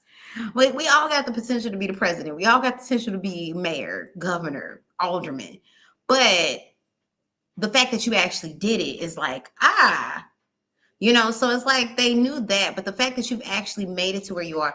And then too, what I'm hearing in regards to the time frame, it's like it's given like, wow, just like 3 years ago, you were like trying to figure things out, like you were whipping something up in the kitchen. Now all of a sudden you got your food in Whole Food, you got a line of smoothies, like damn, like okay. It's like that type of energy. That's what I'm getting with that one. What do they talk about? So it's partly impressive. King of Cups. Here's the deal. This gonna shock you. This gonna shock you. He talks about you more favorably now. And not just because I do feel like a part of this is because, like, when people do better, it look good on them. Hell, you make him look good by the fact that when people look you up or when they meet you, they can be like, oh, that was your baby mama. It makes the other person look good. You ever see somebody where they baby mama, baby daddy, oof, just life was not kind to them. They just got whacked by the world, and they just, and you look like, ooh, y'all don't even look like y'all got together. How did y'all meet? As opposed to when you find that baby mama, baby daddy, and they like, doing well for themselves, like you looking like, are they crazy? Why y'all didn't work out? That's what this is. So you looking like the second half, like, what was wrong with her? Why y'all didn't work out? Now we always know it's the man. LOL. Shout out to the man that's watching. It's him, not you. That's why y'all didn't work out. But he's like, you're making him look good, and he talks about you favorably. So there is this level of pride here. And I can hear your spirit. Is she jealous because of that? No, because he is doing it respectfully. Like he's not just randomly. I would say she needs to watch out if they were just chilling at home and she just randomly was like, he was just randomly bringing you up. Then I'd be like, look, I don't know much now, but what I do know is I don't know about that. Why you just talking about her? But when you naturally come up in conversation, like your accomplishments, what you've done, how you are raising their kid, that comes up. So that's a sense of pride. Because also too, it shows people like I have good taste in women. Like I ain't just messing with just anybody, So it makes them look good. Universe, spirit guides, and ancestors. How are they talking about Karina when they talk about her? How are they talking about Karina when they talk about her? How are they talking about Karina when they talk about, yeah, Magician card in the upright, Magician card in the upright. They talk a lot about your success. And you know what? Believe it or not, it looks good on the other woman too.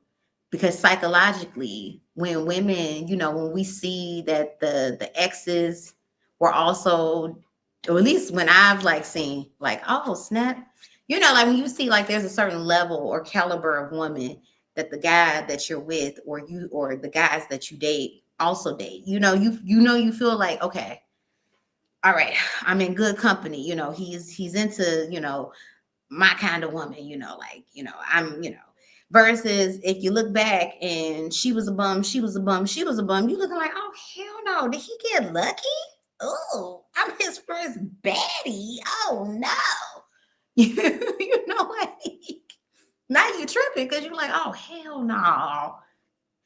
So it's also kind of a flex for her too, because she could look back at you and be like, you know what, Will? I mean, it makes sense.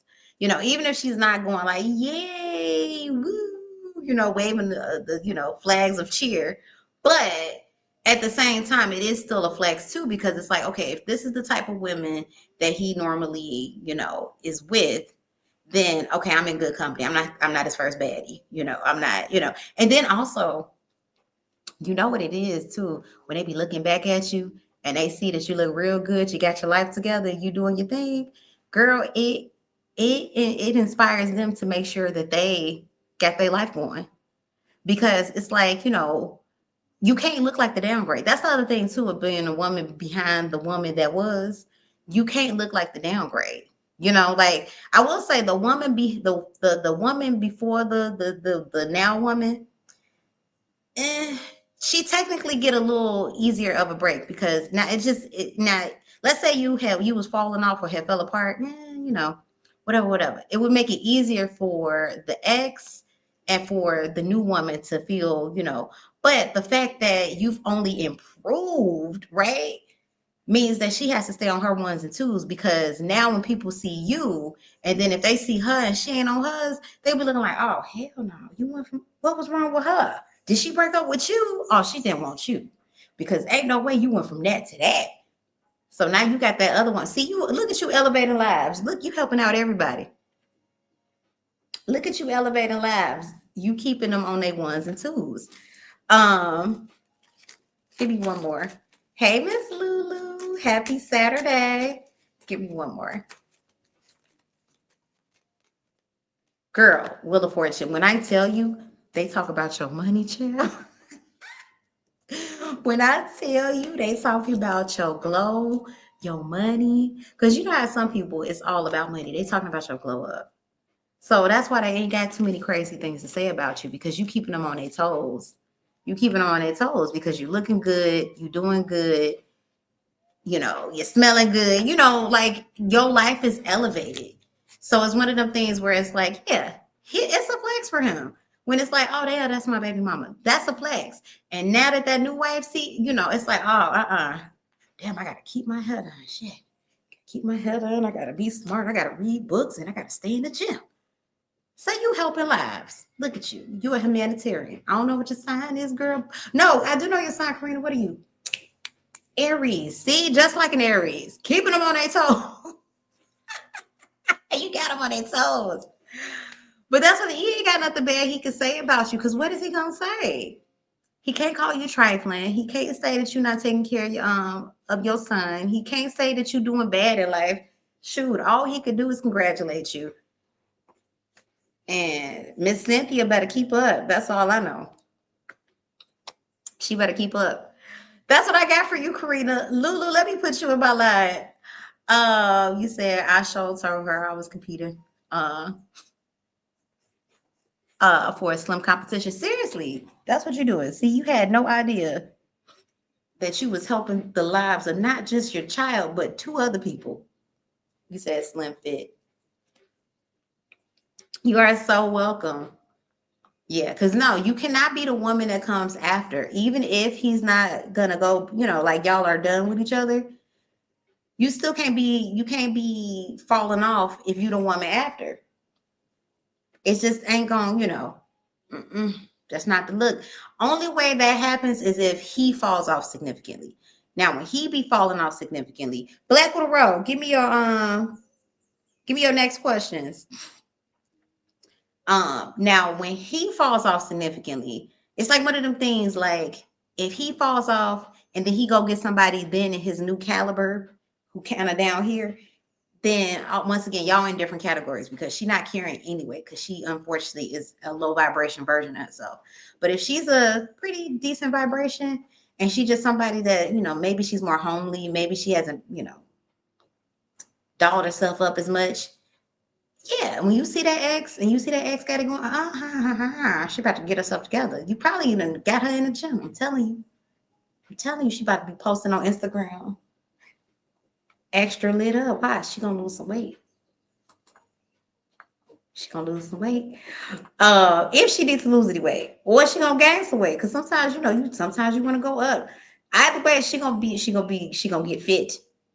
She gonna do like Kaylani when Kaylani saw Victoria Monet. Y'all, I figured out the little where's Sunshine? Because Sunshine be asking me to do readings about them. I figured it out. So y'all know Kaylani look good. I can't say she don't, right?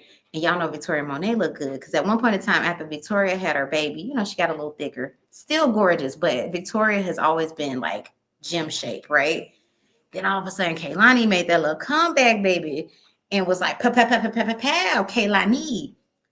And then she came out with that song Folded about her long lost love, Victoria Monet. I think, now don't get me wrong, because Kaylani she always been slim.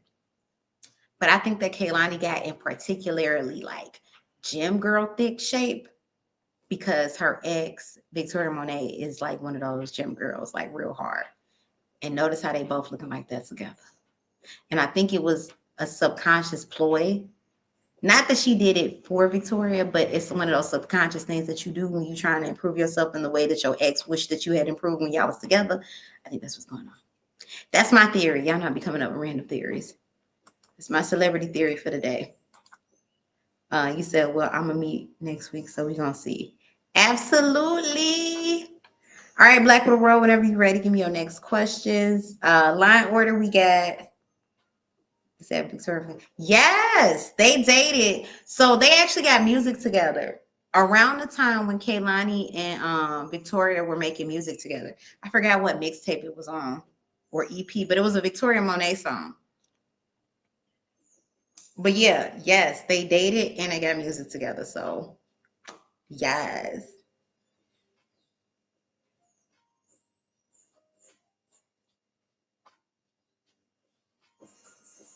And I think it was the first time when people found out that Victoria Monet was bisexual because the songs is talking about her and a woman, you know. I forgot what it was called, but like even talking about like, I keep my nails short, because she was like basically saying, like you know, when I insert these fingers in places, I can't have, long nails because that's might have incidentals. Yeah, they dated. It went under the radar because Victoria too was still underground. Like Victoria Monet, I've been listening to her for a long time. Like a long, long time. Since I was like, 24. Victoria been out for a minute. I remember her, I forgot what the name of that mixtape was, but I used to love that song. I Love Was Made in China. It was with Ty Dolla $ign. And so yeah, she's been making music for a minute, but not too soon after that. I want to say maybe a few years after that mixtape. I want to say, was it called Love Made in China? But anyway, after that mixtape, she was doing some songs with Kaylani. And this was after Kaylani and that one basketball player, was it Kyrie? And after she came out, so Kaylani was out. And at this point, Kaylani had identified as bisexual. Like this is prior to her only exclusively dating women. And at that point, yeah, Victoria Monet came out. You said, wow, who ain't know that? Yeah. And then, yeah, at that point, Victoria Monet came out, but she never came out like in a statement. Victoria's music, she just sang about her relationships with other women and stuff like that. So she never like came out. Well, at the time, she didn't come out. She just sung about it. But yeah, but her and Kaylani had music together and everything, chill. And, um, but yeah. That was a tumultuous relationship between them. Tumultuous. You said, what will sell the most? Hot for me. I need to. AirPod electronics, perfume, Lululemon / clothing, Legos. I see you. I told you to get them kids. Shoes, designer items, watches, or Legos. I'm starting with 2. AirPods and electronics go together. Okay. All right. Universe, spirit guides, and ancestors. Which ones will sell the most for Black Little Row? AirPods / electronics. AirPods electronics, you got a 9 of Pentacles in the upright. Wait, I'm sorry. Wrong one. Pull from the wrong deck. Go back. We said I love her husband was so handsome too. She never got married to him. They were engaged, but she didn't get married. I love Victoria Monet. Victoria got divorced so quick. They never got married. That's the thing. So they were engaged, but they never officially got married. Yeah, right. But he was supposed to be her husband.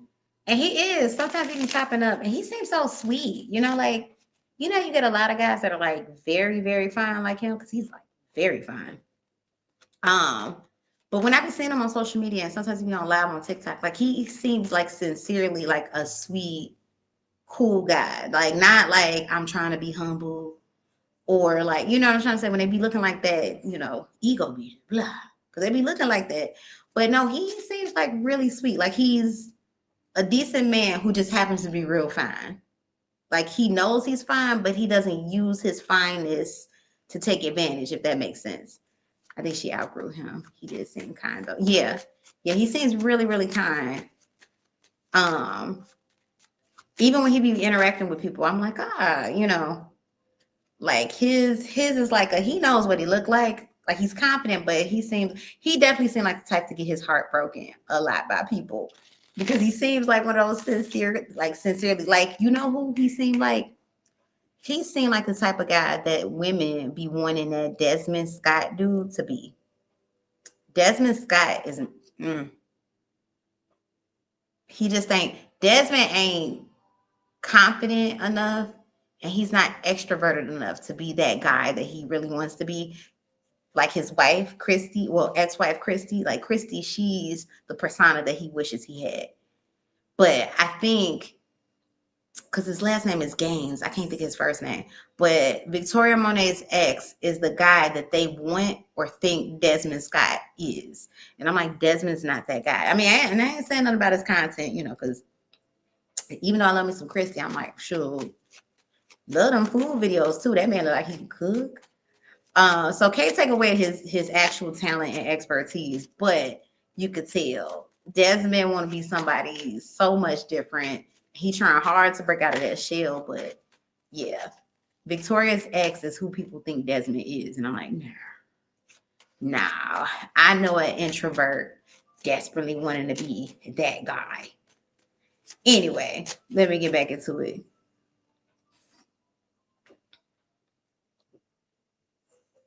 Oh, and they baby is so pretty. Like, that's such a pretty little girl. Let's see. Universe, spirit guides, and ancestors. How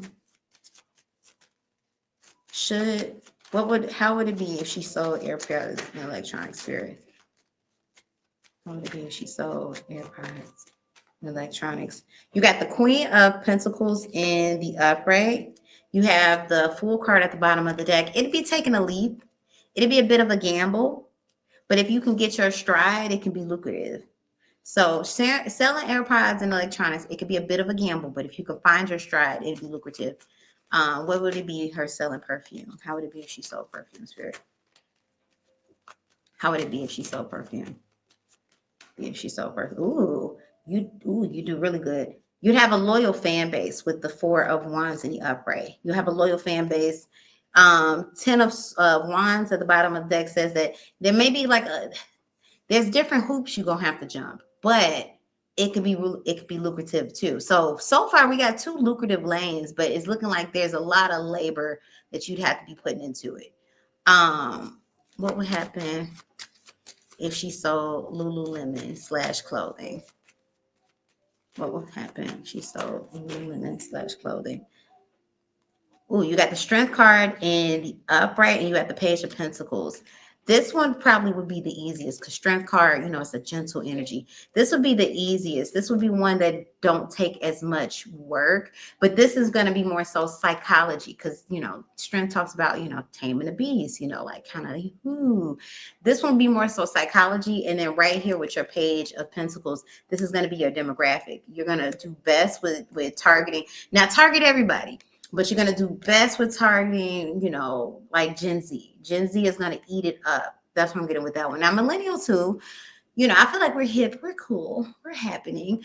But, you know, like when it comes to like trends and of the day, usually it goes primarily with the generation that is. And right now it is Gen Z's world. So if you want to target them, you know, as your primary and then millennials as your secondary, boom. That's going to be the psychology behind it. What about Legos, Spirit? How does she do? She sell Legos. Do she sell Legos? Very niche. Very niche. Once again, full card bottom of the deck. It's ambitious. It's if you believe in it, do it.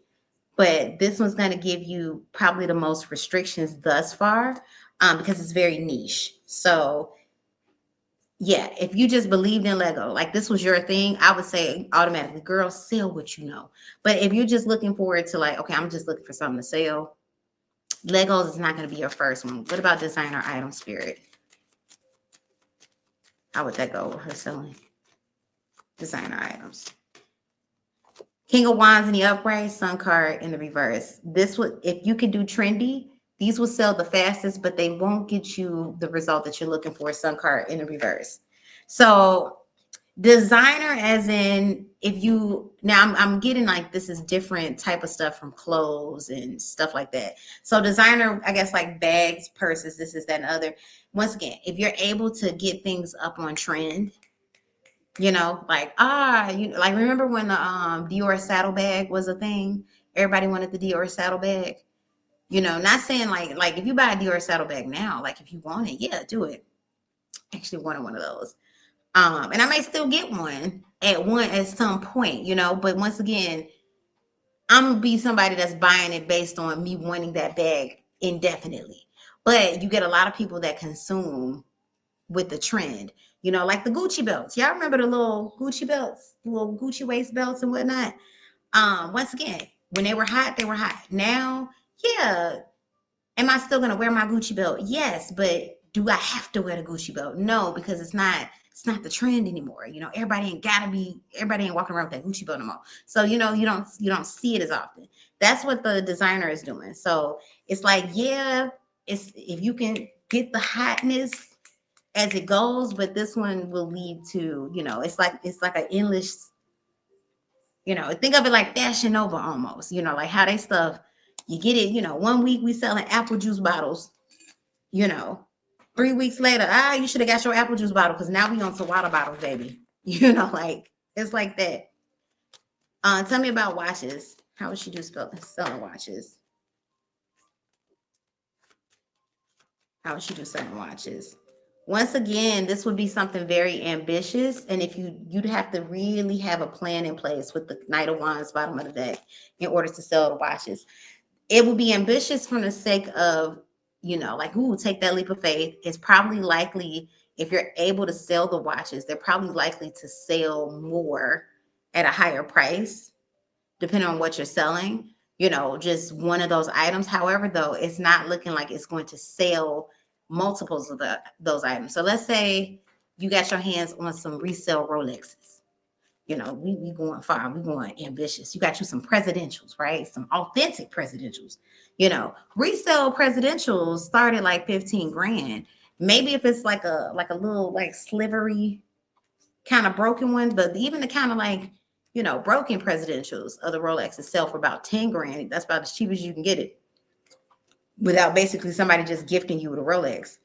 But they're about 10, 15 grand in the resale. Now, if you can get a resale Rolex off of your girl, 15,000 is a good amount of money. Now, in real life, if you could sell about three of them bad boys at 15,000, that's 45 grand.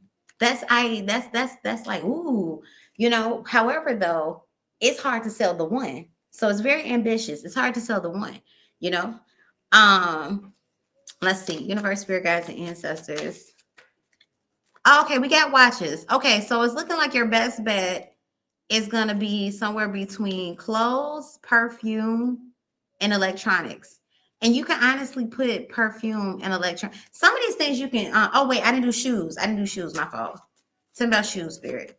How would it go if she sells shoes? How would it go if she sells shoes? Card. Would it go? Ooh. Got her. So shoes would be kind of a toss in the air. You got a world card in the reverse and you got moon card in the upright. Shoes would kind of be a toss in the air. Shoes is probably going to be one of your riskier bets next to Legos. Um, However, though, you'd be able to sell the shoes, but you might have a lot of discounted items depending on what's in style, what's the flair, what we're going with, So shoes, once again, won't get you the money that you're looking for. Shoes would be something that I couple into something. So, like if you're doing retail with clothes, you can couple in a few of these things, like if it's just like with the ones that's more like trendy, I would make clothes my guarantee and then offer a couple of, hey, guess what?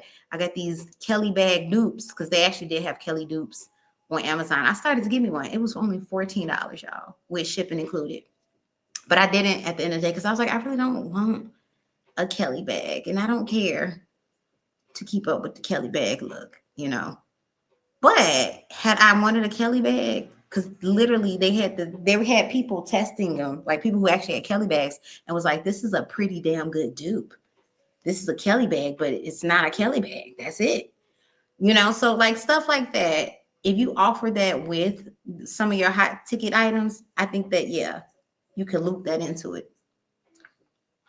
Whenever you're ready, give me your next question. You said the Kelly Hermes bag. Yes, the Kelly Hermes bag was on Amazon.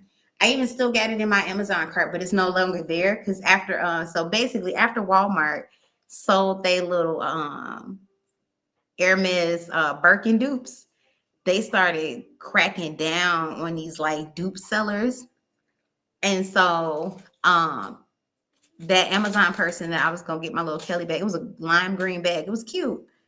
They cracked down on it. So yeah. But it was $15. And that wasn't even a sale price. That wasn't a sale price. That was 15 after taxes, non-sale. It was a small Kelly bag, like the smaller one.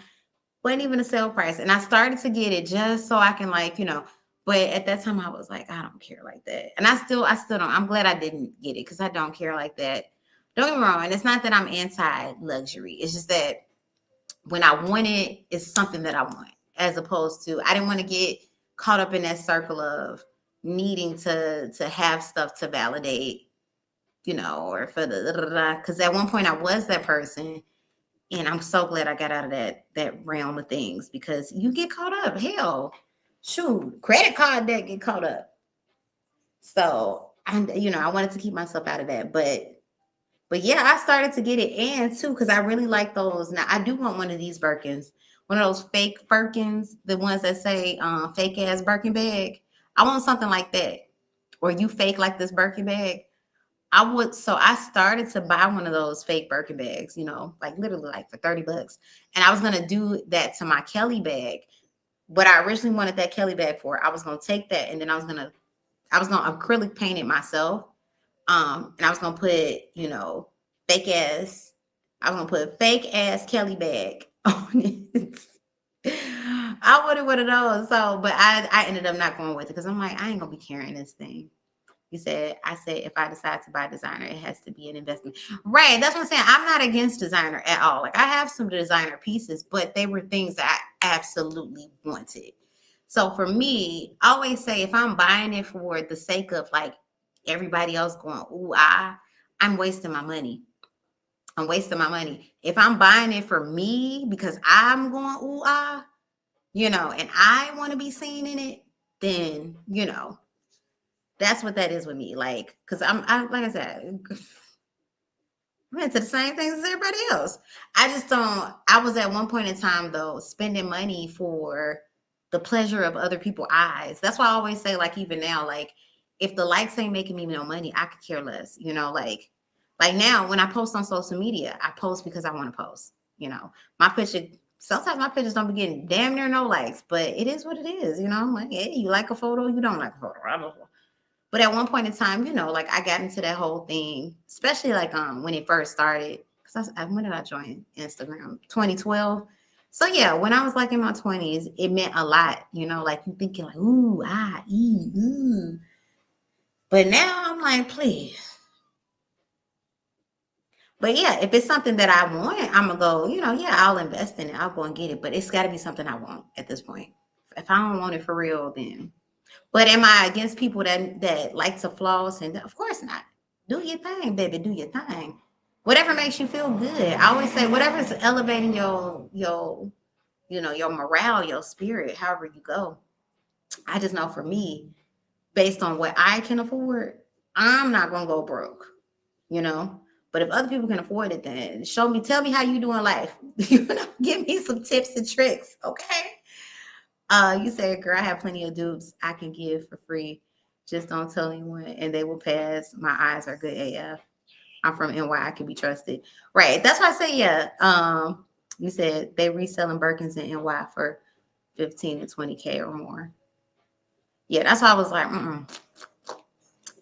if I'm really into something, yeah. Like I love Coach. I love Coach. Plus, Coach is affordable luxury. So, I mean, not saying I don't need, I wouldn't mind getting something cheaper, but in a larger scheme of things, I can afford Coach pretty well, you know. But because I also love Coach, you know, and it's more of affordable luxury brand, I'm gonna get my Coach straight out, you know. Because also too, Coach lasts. Coach is a good quality leather brand. I always say that Coach will last you. I got some Coach bags from like that's 20 years old.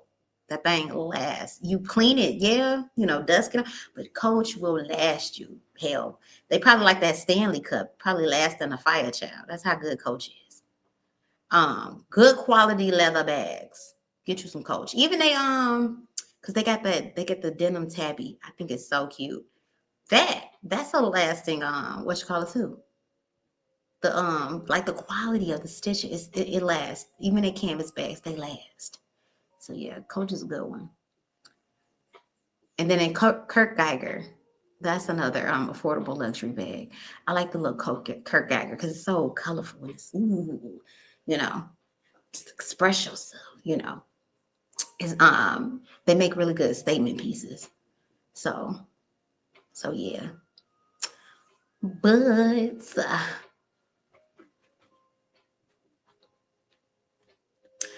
Blackwater Road, whenever you're ready, give me your next question. Let me tell y'all who this line order is. All right, so we got Miss B right after Blackwater Road, and we got Lauren. Or actually, Lauren, Miss B, Lauren, whoever's here, drop your question. Lauren, if you're here, drop your question. Sing.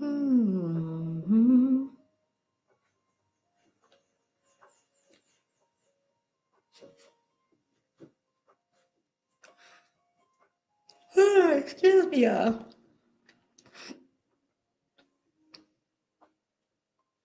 Yes, Lauren, drop your question if you hear. Um, well, I just said drop your question if you hear. You are here.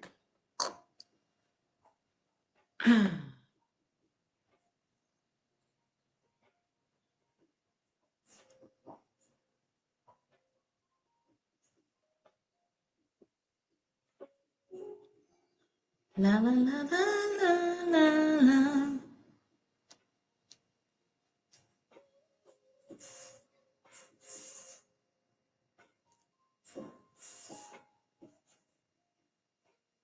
Okay. I start reselling end of July. How will it look financially in the next 3 months? All right. Universe provides an answer to the floor. How will Black Rose finances look within the next 3 months if she start? Well, as she starts reselling in July.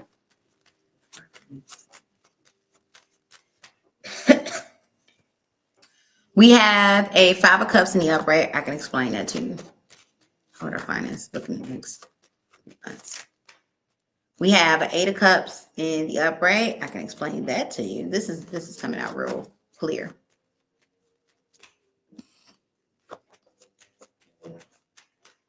We have a World card reversed. We have a 9 of Swords. Okay. Ace of Wands bottom of the deck. Now, I know the cards may look like, girl, what the hell is that? Spirit is insane. So you're not losing money. That's the number one. However, though, Spirit is essentially telling you it's going to take a little bit more than 3 months to get to where you want. So are you going to make money over these next 3 months? Yes. Will you make back the money you invest? Yes. Like you're going to make that back and then some. However, though, basically this is more so about a learning journey. Like it's gonna take more than just setting up shop. You're gonna have to, which you already know, but this is gonna be you having to go a little bit of the extra mile in order to get it going. So more so, I want to say 6 months into you diligently selling is where you're going to start seeing the money that you want to see. So I do want to put emphasis on you will see a return in those 3 months. So what you've put in, you will definitely get that money back and you will double it. So profits will look at least like what you know what I'm trying to say. So you're at least clearing. So let's say you put 2 grand in, you're gonna make that 2 grand back, and you're gonna make 2 grand on top. You know what I'm trying to say? So you will make a profit. However, though, Five of Cups says that, because this isn't exactly what you were targeting in that first 3 months. But here's the thing about the Five of Cups. Five of Cups is actually a more hopeful card than not. It talks about us, like we're looking at, damn, but I wanted this without realizing, yeah, but look, you actually did pretty good. So Spirit is telling you, though this might come up, you might feel like, I didn't reach my target. Spirit is saying, no, but pay attention to the 2 cups because you may not have reached the target that you wanted, but you actually did pretty good for somebody just starting out. 8 of Cups in the upright talks about, walking away emotionally from something, but not like becoming like, I don't care, but more so like if you loosen up on the expectation, you know, or if you lower, not this, don't lower the standard, but if you loosen up on the expectation of what you want within 3 months, then you'll be able to see, basically like, okay, 2 cups in though. Okay, so I didn't get 3 cups, but I still actually did pretty decent. I got my money back and I made profit. That's what that is. World card in the reverse says that, within that time frame, you're not going to give up. During that time frame, you're just going to see it and you'll be like, you know what? Actually, I'm going to keep going. This is working. So clearly I'm selling. I mean, because I always say this, even when you make back the money that you spent, that's evidence there. You just got to make back the money that you spent. That's that. So even when you make back the money that you spent, that's evidence that guess what is working. Now that we done flipped it, right? And you making profit on top of that. And so it's not a bad deal at all because you got some people that they don't get back in the black. They buy the stuff, invest however much money, and they lose that much money. And then before you know it, they got to do a liquidation, just to try to recover half of what they spent. So I can't get back the 5,000 I put in it, but if I'm lucky, I can at least get back 2,000 if I sell it at discount. Now, Nine of Swords says that this is once again, it's not causing you stress in the sense of you're gonna be stressed, you're gonna be doing like this, but it's saying that this is not something that's gonna be as hands off in the first few months as you may want it to be. So it will be something that you have to put. It's gonna cause a little bit of mental stress, brain power. It is what it is, but that's just the reality of working for yourself. That's the reality of entrepreneurship. I mean, and I tell y'all this all the time. The only reason why I'm able to sell readings on a professional level is because I have to deal with the nuance of showing up. It's not a chore to show up, but at the same time, some days you're tired. Some days you really want to take a 3-day work break, but you can't because in this game, it could mean, I've lost my momentum, the algorithm changes, people forget about it. Well, people don't forget about you in 3 days, but you know what I'm trying to say? You have to stay consistent.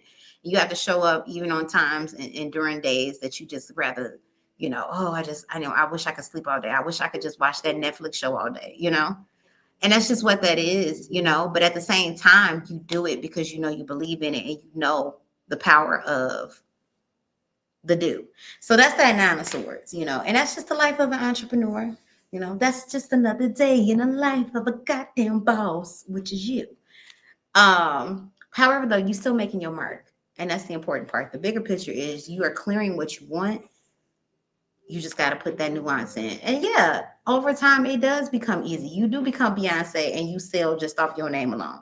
But I always tell people this: Beyonce is who she is because she still works like we don't know her name, like we can't pronounce her name. Same thing like MJ. Michael Jackson became who he was because up until that man literally died out as Michael Jackson, you know, he died out on tour. So it's one of them things where it's like it takes a lot of discipline. And I always do this because some days I ain't gonna even lie. Some days I'm more motivated than others, but I always look at it like this. I give myself a daily like work allotment. I always say I want to do at least 5 hours worth of work towards Wandering Sparrow, whether that's creating, editing, getting stuff out, um, going live, just the whole shebang. There's a minimum base of like 5, 6 hours, right? That I want to always put towards it, you know. And it's like some days, you know, I'm doing more admin, more clean up website, da da da, than I am this. Or some days it's 5, 6 hours on top of going live, you know. Like my weekends, I'd be looking forward to because I get to do this, focus on Wandering Sparrow, and you know, I don't have to worry about my work week with my, you know, my other job, you know, with my counselings and stuff. So, you know, however, though, it's funny how I call that work and I don't call this work, but that's because I don't look at it like that because what you love versus I mean, I love that too, but you get what I'm trying to say. Get what I'm trying to say.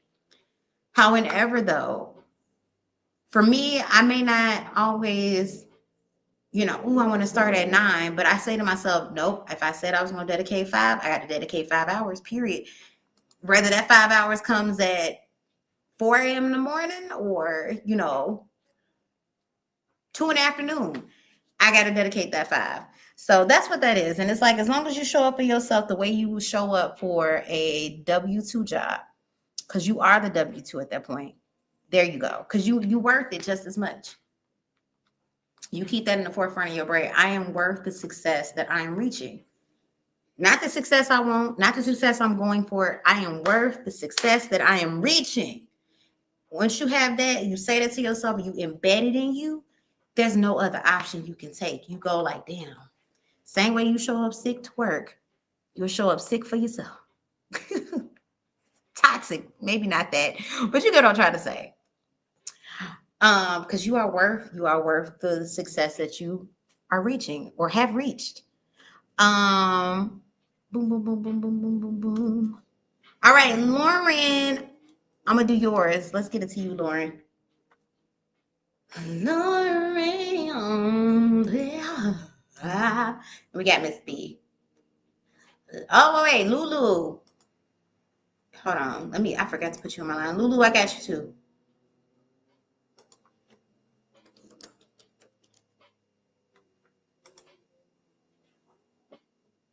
All right, Miss B, if you're here, give me a shout out.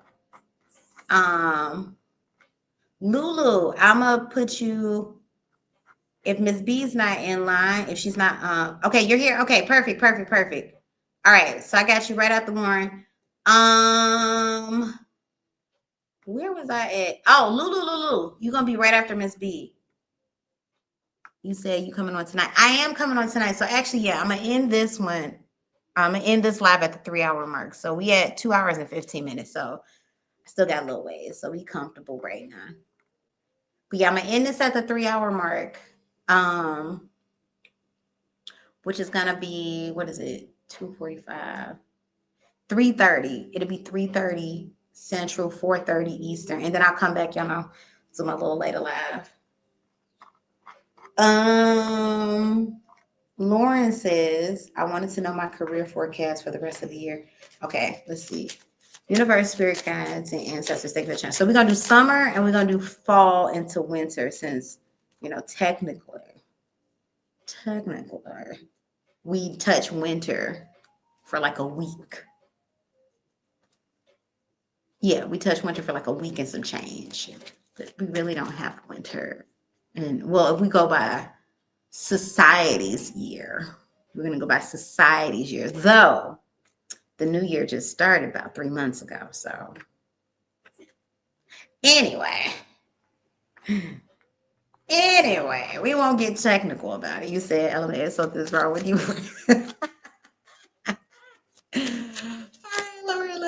into it. Universe, Spirit Guides, and Ancestors, Lauren. Tell me about Lauren's career over summer. You said you need an act.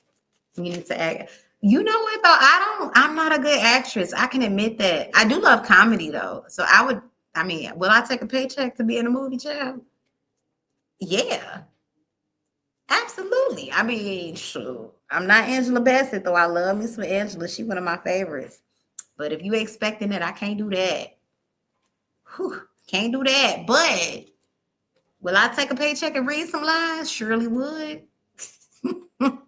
If Easy E can become a rapper, and he was not a rapper, if Easy E can be considered a prolific rapper, maybe I could be an actress. Maybe Brandy used to be bad. She got better. She pretty decent now. Shout out to Brandy. Love me some Brandy. But Brandy used to not be an actress, but she got Beyonce used to not be an actress, but she got better. So maybe from your words to God's ears, you said it comes naturally. I'm telling you, look back at your reading today. You're gonna nail it. But thank you. Let's see it. But I would definitely do comedy. I would definitely do comedy. I love comedy just personally. Or maybe horror, because horror feels, I feel like, and I actually did horror before when I had my production company. We did a horror film. Horror is actually fun. You know, it's actually fun because it's so outlandish.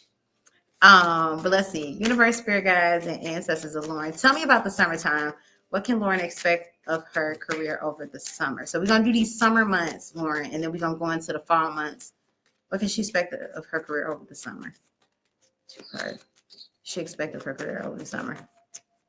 You said comedy was in your head. All right, we got the Page of Pentacles in the upright. What is she expecting? We got the Four of Cups in the reverse. Okay. There's a potential of a new opportunity. The potential with the Page of Pentacles in the upright. And then look, you got the Four of Cups in reverse, which talks about an opportunity that maybe you have been ignoring. You're now taking it. You know what this feels like, Lauren? If there's any like test or certification advancement that, like, I don't get that this is this, but this is what this feels like.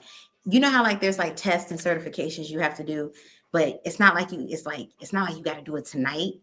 But if you do it, it will lead to greater opportunities, you know, or maybe a little bit more money, you know, like $10 more on that paycheck, It's giving that type of energy. Like something that you may have been putting off or just kind of like, I don't know, you're going to be looking into this career wise, because essentially this summer you're thinking about your next go around, like, where am I going next? What's going to make sense for me logistically? You know, like you thinking about your next, like how I'm about to get up out of here type thing. That's what I'm getting with that one. But you're not ready to go. You're not trading workplaces yet. You're not grossly dissatisfied, but you do know that you're not at your last stop. And where you go next, you're hoping to make more money, at least $5 extra more when it comes to the salary, you know, whatever the hourly rate, and however that translates to your salary, you want to make at least $5 more onto what that is. You said, I'm attending. Right. You did say you was going into sex therapy. Okay, so this is something you've been wanting to do. Opportunity. You finally jumping into that opportunity. Okay. It's leading to more money. Tell me about her career over the summer. Give me one more. Tell me about her career over the summer. One more. High Priestess in the upright. Okay, you getting locked in. High Priestess in the upright. Lauren, you are aligning with what's going to make sense for you as a clinician, with what you want to do clinically, and you know, with sex therapy and other therapeutic forms. You on the path. So you're not making any major jumps from where you are now, but the things that you're doing over the summer is definitely going to lead to higher monetary, you know, stance, like higher, like let's say you're making on average $40. We're talking about you about to bump yourself, if you're not independent, that is, but you about to bump yourself up to a $70 an hour type of situation. Spirit guides and ancestors, tell me more. So you setting down a foundation, and I see you excited about this too. What's going to happen with her career come fall, Spirit, going into the end of the year? Girl, King of Pentacles, you're not waiting around to whatever you doing at the seminar and you learning, you're not waiting around to implement these skills. You jumping straight into it. Also, too, you're making yourself more bankable by going into sex therapy because not a lot of therapy practices have sex therapists, specifically there. And even though, you have clinicians that could go through those things, but there's a lot that goes into sex. I mean, I'll never forget when I worked with this one sex therapist. Well, she wasn't a sex therapist at the time, but now she is. But she also too had a lot of sexual knowledge, especially in the world of kink, because she too had a very non-conventional marriage. It involved a lot of kink, but that's when I first learned about aftercare and BDSM, and excuse me, BDSM and therapy surrounding the appropriateness of how abuse and kink collide and what constitutes as abuse versus kink. I learned a lot and it was very informative. And once again, once she started doing that, she carved a lane and she's doing extremely well because you don't have a lot of people that are going down that lane. And sex sells regardless. You don't have a lot of people that's going down that lane and that's knowledgeable in that real way. So absolutely, this is what you use. You said there's a need for sex therapy interventions at treatment center I work at so I can get a lot of practice. Exactly. Spirit guides, give me more. Tell me about her career trajectory. So you actually do have a bump in pay coming in the fall. Ooh, look, 9 of Cups, wish fulfillment, and the Lover's card. So once again, here's the deal. You're not moving to a different job yet. Not this year.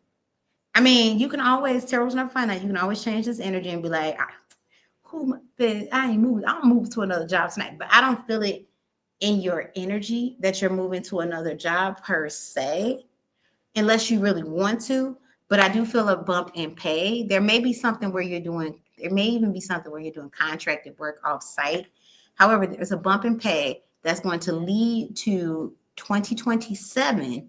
This time, you solidifying yourself, it feels like in a private practice, utilizing sex therapy as one of your primary modalities. And that's leading to higher money too within that private practice. So if you're wondering, like, am I on the right pathway with all of this? Is it going to make sense for me career wise? Absolutely. And not just that, but you're aligning with your higher self. You're aligning with this is something that's coming natural for you. You're not trying to be a sex therapist. You're not just adding things like, ooh, well, let me try this. No, you're going to be very good. And when you're very good at your job, guess what? You get people that don't mind spending their money. They're like, oh no, I gotta give me some of that. Give me some of that. That's what I got for you, Miss not Miss B. Lauren. Miss B. I got your question. Y'all, give me a second. I gotta put some eye drops in my eye because these allergies got my eyes irritated. And I'm trying not to take allergy medicine every 3 seconds. Ugh.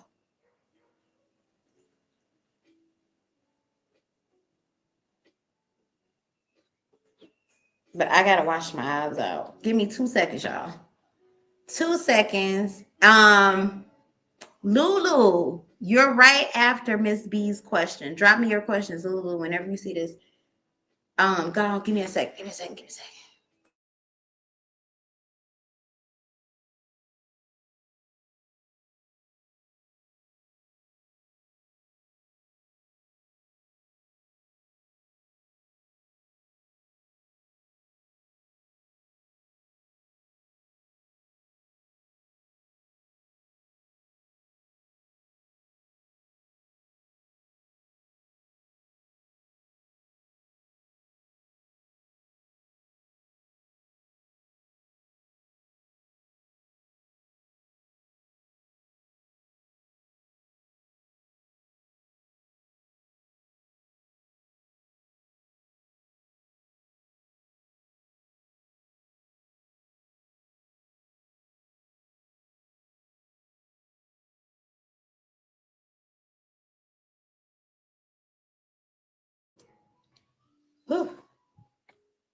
I got like a big bottle of eye drops, y'all. Oh, I didn't even know they sold it in that size, but shoot. My eyes ain't even sensitive. Now, you know how when you used to put eye drops in as a kid, you like, I don't even flinch no more. You like, pull it up in there. Eyeballs feel refreshed. Ooh, because when I get my allergies, it's like dust and pollen and stuff, particles. So, the eye drops washes it off. It's ridiculous. I'm gonna wash my face again too. So now in the summertime, and I hope this don't dry my face out. I'm washing my face like maybe like, but I use gentle, like after I wash my face real good, I use more gentler soap and water, just like more so to get the debris that could be on my face. You said, girl, I got some tea. This is so sad, V. I'm drained over this situation and have no clue what to do. Okay, let's see. I hope this is about the girl, ain't it? This is about the girl. I'm about to open it up. This is about that baby girl. Some parents are just so trifling. Yep. Yep. You said, hey, Queen. So this lady still hasn't told the baby that she's not having that baby as of yet. Rubbed it all in her face how she in New York with her other sister and they having fun, but never told her that there's no more baby because she went there for an abortion. And out of all places, why would you go to New York when there were places closer to you? She probably had some motive behind it. There's probably some motive behind it. Like for her to like skip states for it, it was a motive behind it. Um, Now she's getting her as well. Why would you go to New York when there are places closer than New York to for you? So she lied and told the baby that she was getting her as well. So now the baby is saying she wants to stay with her family because she wants to be with the little baby on the way. She is happy and excited, and it makes sense, but there is no baby. So I contacted the mom and told her I had brought her bed set already and her ticket to Miami to move already and an extra bedroom for her. And my mom had purchased stuff as well for her in her room because she likes her and wanted to help her. So now my mom said that her know if the baby is not going no more, give my mom all the money back, the stuff we purchased, and to pick her daughter up with her on Sunday. Because why she can pay for her daughter, her other daughter, to go to New York and then go back, but she letting the baby stay here if she wants her home to use that money to get her and not the oldest daughter. I agree. So now, how will the mom feel about me telling her if she's not coming? My mom will have her lawyers send her all the receipts sent to her and to just give her the money back. And will the baby still come with me when I move? Now, V, in your opinion, I want to ask you, should I continue to fight for this child or let it go? This little girl lives in a house alone. Girl with two teenagers, shaking my head. This is so sad. She gave me her social security and her birth certificate already. I cried because little girl doesn't see what's wrong. But this isn't right at all. Whew, okay. Before we get into the reading, because you, how did that happen? Okay, before we get into the reading, it comes down to, it's up to you. Because what's going to happen next in real life, Ms. B, is DCFS or CPS. In Illinois, DCFS is Department of Child and Family Services. But Child Protective Services, CPS is going to get involved. If not this summer, then before the end of the year. Like at some point within a year's time, it ain't even going to take that long. DCFS or CPS is going to get involved. You already got her social and her birth certificate. This mama already giving the child away. Because you still want the kid, like I get what you're saying, thinking about how the girl doesn't want to be separated from her family and her mom. That's because, she's a kid, she's a baby practically, she don't understand. But the reality of it is she gonna get separated from her mama, whether she likes it or not. And the thing about it is she got either A, end up with somebody in the care of somebody like yourself who actually cares, or B, end up in the care of, foster parents who are gonna, and just basically she going from the pot to the frying pan. You already know what it looked like. So because it means so much for you and you do want to be in her life in that way and you are prepared to be in her life in that way, I would say, yeah, why not continue to fight for it so that when it does happen, now you already have, everything you need to know. So basically, it will be a seamless transfer because it's inevitable. That girl is going to end up in the system inevitably. Like it's not a maybe, if, it's a win. CPS is going to be involved. However, though, when CPS gets involved, she could already have somebody who's basically family and trusted for her to go to, grow, all that good stuff. Will she still have those issues? Yeah, I would honestly suggest that maybe therapy would be appropriate too for her going through all of this because, or even therapy with your daughter and having to see her friend, experience that. And then through CPS, through the welfare system, you can get stuff like that in place. But I would say because you're prepared to take her, because you are stepping up as a parent to her even now, and you want that, I still think it's worth it. But because, yeah, at the end of the day, it's not even because whether her other family is involved or not, CPS is about to get involved. And what they do is they start looking at the next of kin. These next of kin, you already know. Aunts and uncles don't be taking care of other people's kids. They siblings' kids, like they be just as trifling as some of these people in these homes, in these foster homes. So, in my opinion, because you want, this is King Reed, yeah. In my opinion, because you want to be in her life, as a mom, and you're prepared to do it.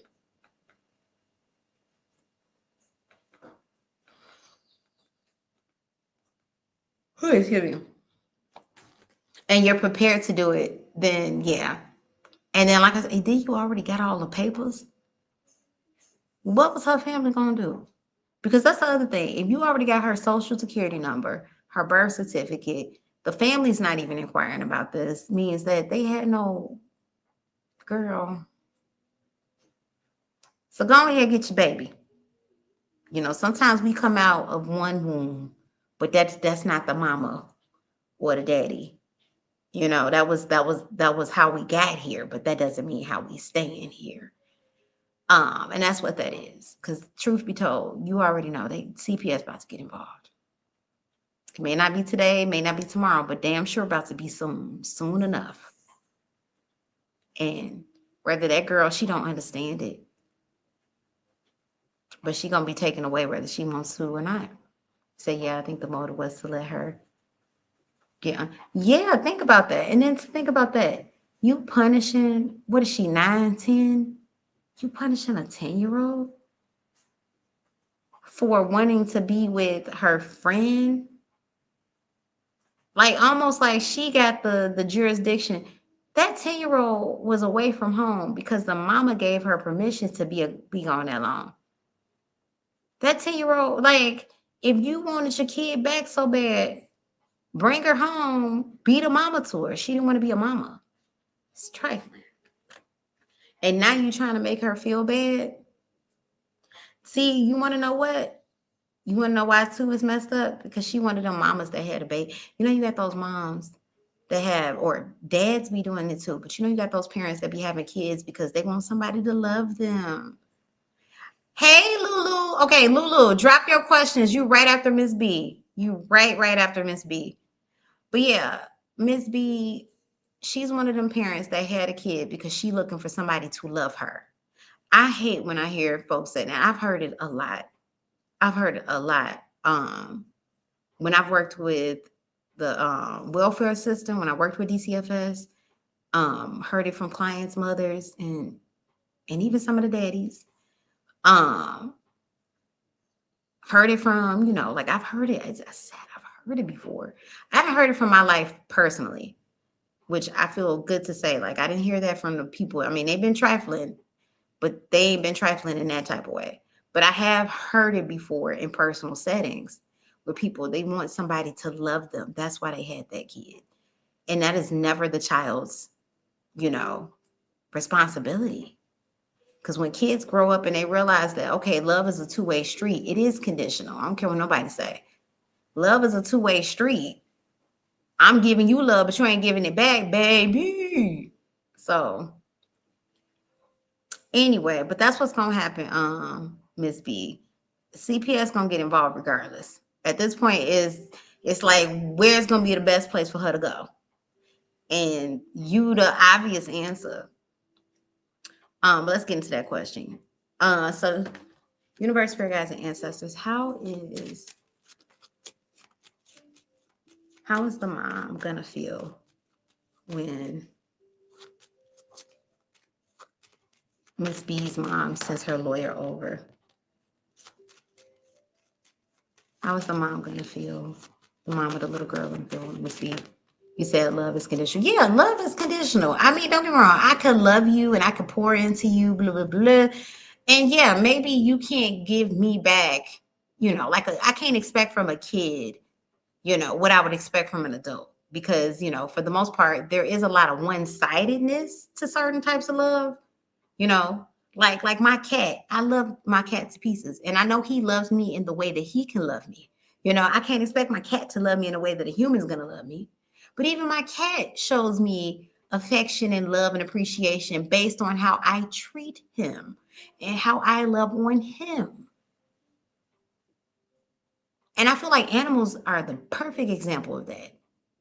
Because though animals may love you, they may forgive you, and they may love you with everything in them, but they only give you that type of love because you showed it to them. You've given them a warm place to stay, food that they ain't got to work for. All they got to do is be cute. You kiss them and you hug them and you make sure they're safe. And when they do stupid stuff like knock shit over and have little potty attacks in your bedroom and you got to bleach the damn floor and you don't cuss them out or throw them out your house even though you're mad.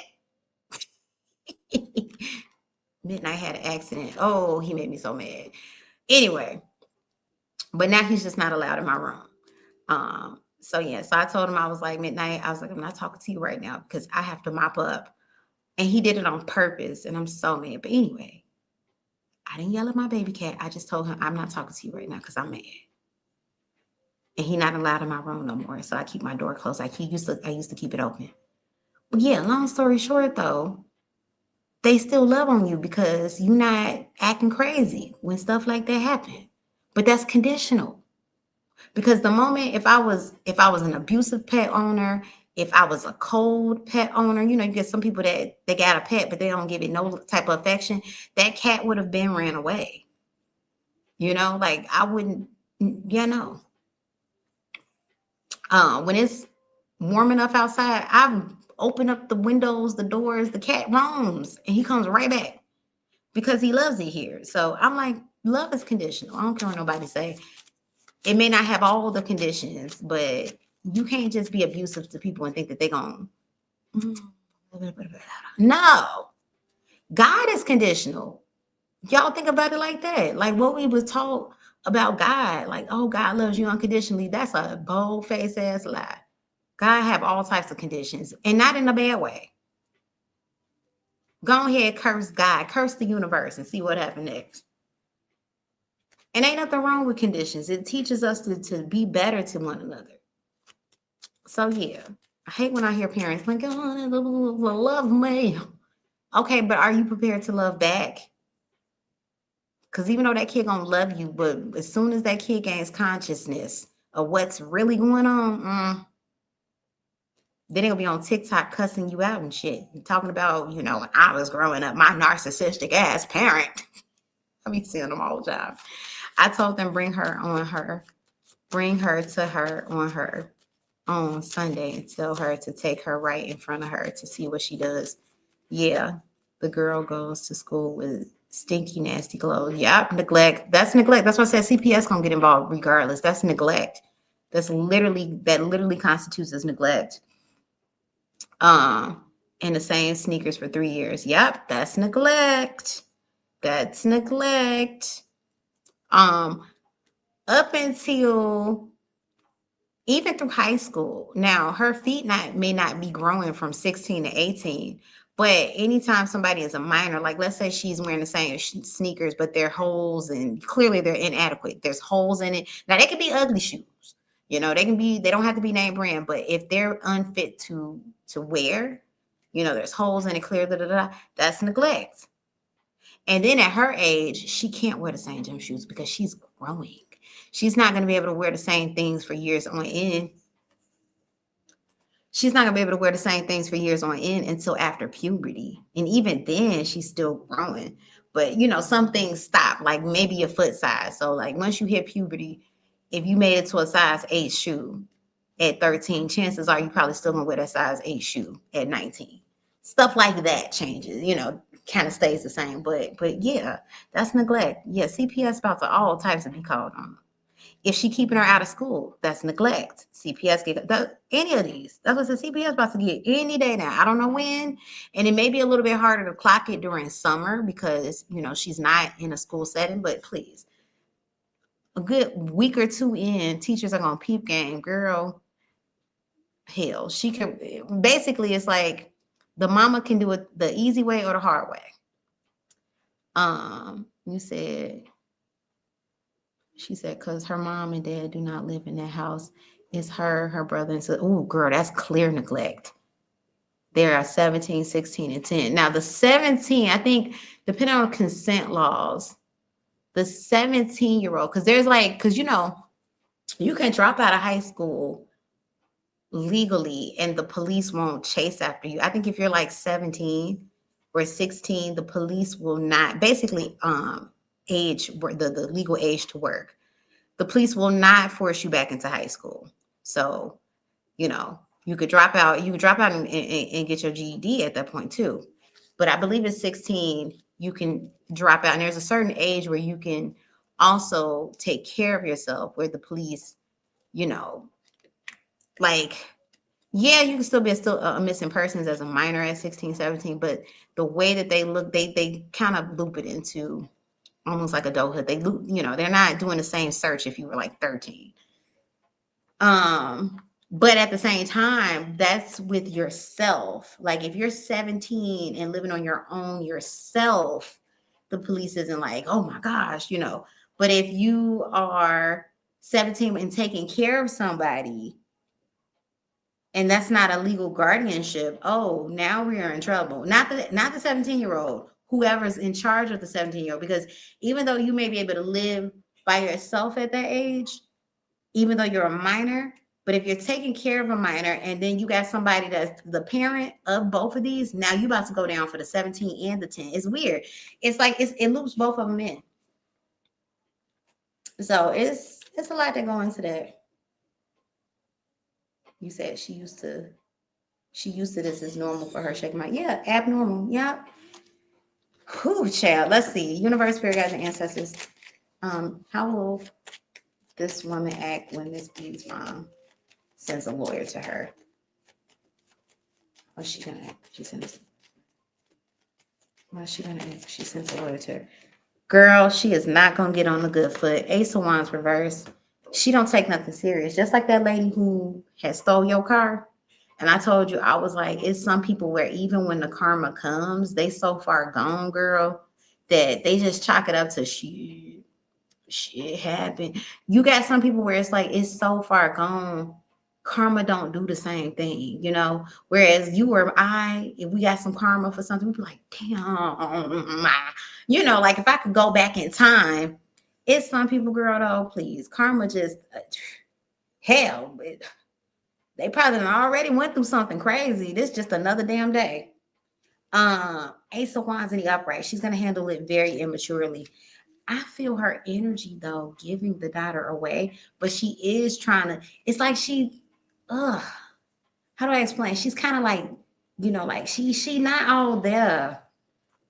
Her energy is very trifling and it's giving like a whatever, whatever, whatever. But at the same time, her want to offload the responsibility, continue the series.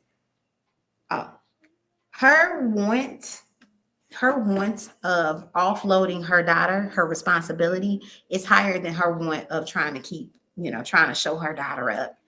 Also, too, there's another man coming in her life. So here's the deal. What I'm getting in the energy. Give me one more. How is she going to react to the lawyer? Just like I thought, judgment in the upright. Here's the deal. That's going to be enough for her to be like, fine, here, take her. Take her. Because she's not trying to be responsible over nothing. I'm getting it. She wouldn't even come to the court hearings. Like, it's like that. And here's the deal. She knows she ain't got no money for, so it's like almost kind of like daring you, like, okay, but I ain't got no money, shoot, whatever, I'm not gonna look at it, like this woman is y'all dealing with different types of people. See, and I used to tell my mom this, I tell my cousin this, I'm like, when you somebody with morals, intelligence, not just emotional intelligence, but intelligence, like you actually know how to survive in life. You know what I'm trying to say? You got common sense. You got too much going on for you. So you looking at it from the eyes of a normal person, who, you go to work, you gotta feed yourself, your baby, you're looking at it from the wrong eyes. You gotta look at it from the eyes of somebody that gives no damns. None at all. None at all. Like the type of no dams where you go outside on a summer day stinking to badam. It's one of them, which I would say also too is indicative of mental health things. You coming from an angle of being mentally sound, being, like I said, having high emotional intelligence, being academically intelligent, like there's intelligence there that she don't touch. Common sensical intelligence, because you got a lot of people, they may know a book, but they don't have a common sense chair. Still walking to a cliff. Like you and you don't fathom it because you wouldn't dare do that. But you working in an entirely different bracket that she's not going to reach. And I ain't gonna even, and I love to speak hope into people's lives, but I don't feel this woman don't want that. You got some people where it's like, I see your potential. They want it, but they don't want to do the work. She don't want it, period. She don't want it, period. And that's the part that sucks ass. Them kids that she's had, she didn't have those kids because she wanted those kids. She had those kids because she got stuck with those kids. Oh, I'm pregnant. So she's gonna first ignore the situation. She's not gonna get on it. But the threat of that is gonna essentially lead her to giving the kid over. That's what I'm getting with that one. It's gonna lead her to officially giving the kid over. So y'all won't, yeah, Ten of Swords reverse. Y'all won't have to deal with, it won't be much of a fight. And that's not even what's making her get a kid over. She's just gonna become bored of the situation. Hey, Belle. She's just gonna get bored of the situation, basically. Like the whole, like, I'm trying to show her this is a trifling woman, basically. So, I mean, if it's not gonna cost your mom anything much, I do say it's something worth it. And somebody got to be the adults. So it's gonna be you and your mama. But this lady, she's so far gone. I mean, to beef with a 10-year-old who's your child, that's weird. She weird. And here's the thing: this is the same woman who she's in competition with her daughters, her teens. How you in competition with your teen? Girl, I got tea for you. That's how she got hooked up with that young man. Remember I told you, I was like, that's crazy. She in competition with her daughters. One of her daughters was into, like, there's something between that guy and one of her kids, the 17-year-old. She in competition with her daughters. Like, look, I can pull them still too. I pull them young too. Them 21-year-olds be wanting me to. Girl, you know what she act like? It's this controversial TikToker named Ashley Trevino, who, in fact, even stole, which is crazy, even stole one of her daughter's boyfriends. Her daughters are like, 18, 19, 20. They can't be no older than 21. And that's even pushing it. But literally was competing with her kids. So much so that one of the guys that was into her daughter, or the daughter was into the guy, he was very age appropriate. This boy was 19. The daughter was like 17, 18 at the time, maybe even 16, but very age appropriate, right? The mama then goes and starts sleeping with this young man.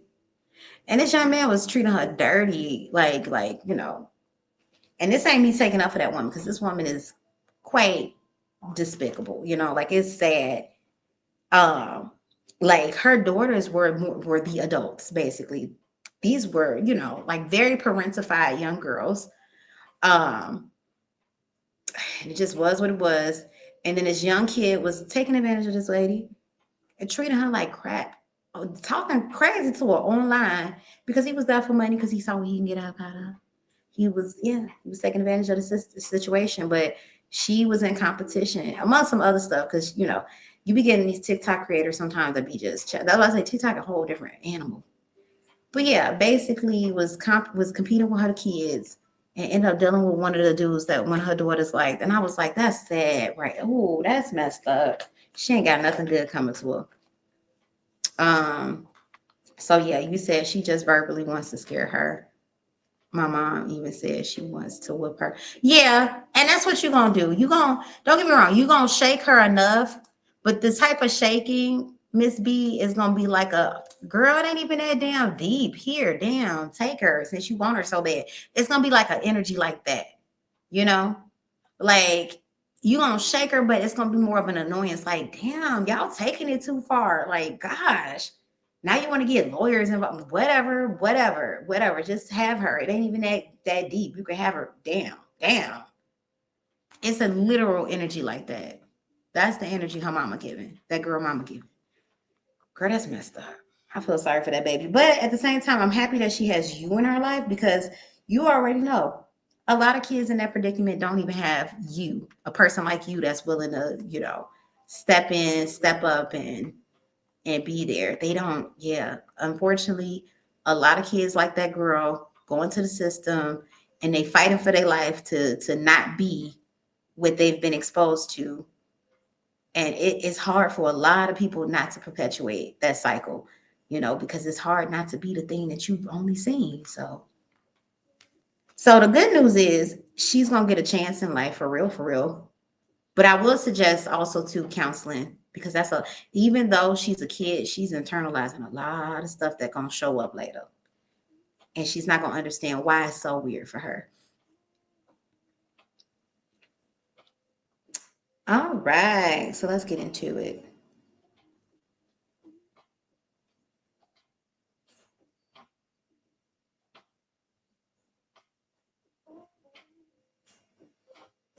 You get to it, get your back into it. You get to it, get your back into it. Okay, Lulu. All right, y'all. Oh, I said I was gonna get out of here too. But I'll be back in the nighttime when it's the right time. Okay, Lulu, let's get into it. I start my externship Monday to complete school. How do you see my externship working out for me? It's close to my house, and the director of my school is cool with the doctor I'm working for, and told me the doctor usually hires straight out of externship. I know that's right, girl. Yes. Let's get into this, Lulu. Spirit guides and ancestors of Lulu. How is her externship gonna work out for her? What can she expect? Temperance in the uprights. Temperance is a card that talks about grace. So essentially it's a challenge, but it's not a hard challenge. Things are moving slower, but strategically, very intentionally. It's one of the things where it's like, imagine learning a brand new skill for the first time. Like, let's say you learning karate. I don't know why karate came to my head. There's clearly things that you have to know in regards to the techniques so that you don't harm yourself, you know? So it's like, okay, this part is the slower part, but it's very needed. It's like, if you don't know this, we can't go to the next step because you ain't about to be breaking your back in front of me. So that's what this is. So very much so. It's very enriching, you know. So you're gonna do pretty well. That's this temperance card is a good start. How's that externship gonna work out for her spirit? Where she end up getting a job from? Three of Cups in the upright. I see you making really great connections, you know. So your networking is right on point in this externship, which also too is a high likelihood indicator that you're going to be one of the ones who lands a job outside of this externship. So basically, you didn't do anything in vain. You didn't go back to school to this program in vain. You're not doing this externship in vain. This is not just one more thing on your resume that you don't, you know, use, or hey, I used it, but now it's 3 years later and I don't even want to do this anymore. No, you took that major leap of faith, and this is something that's paying off for you major. Let's see. How's the externship gonna go for her, spirit? Girl, movement forward. Chariot in the upright. This is leading to a job. This is leading to a job. That's what I got with that. What Chariot talks about movement. Also, it's a family energy. So you're bonding. Like these are going to be connections and relationships that you take beyond the externship. So you know you're doing good academically, you know, or I believe you're done with the class part. This is just the intern. So you're doing good, you know, in regards to practice in the externship. But is it going to lead to actual employment? Yes. This is, you're going far with this.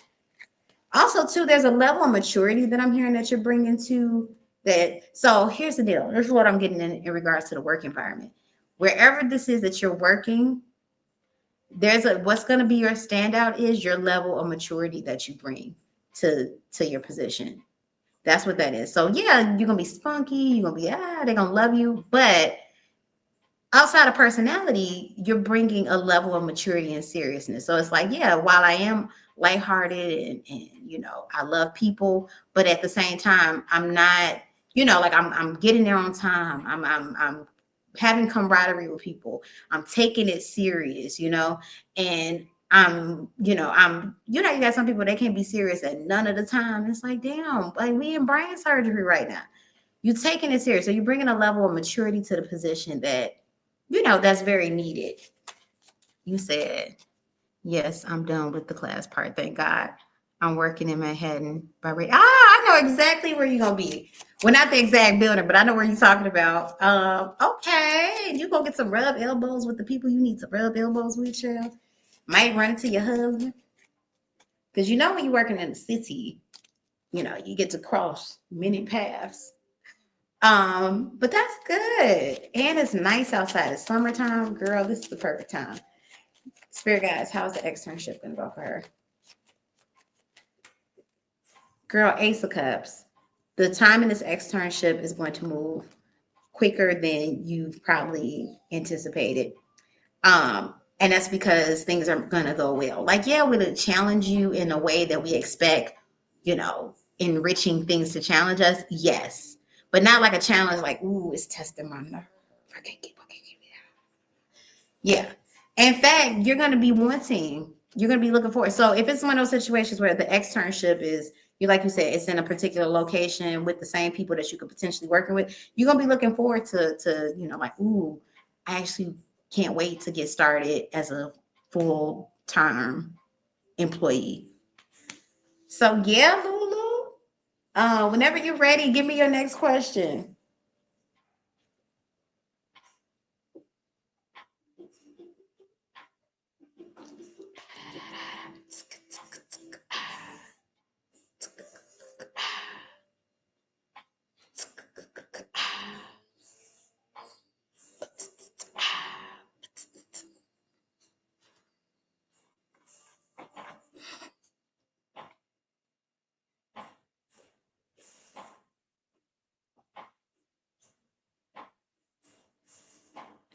Passion instant. Y'all, you know what? I'm looking at pictures of Aaliyah, right? When Aaliyah was a teenager.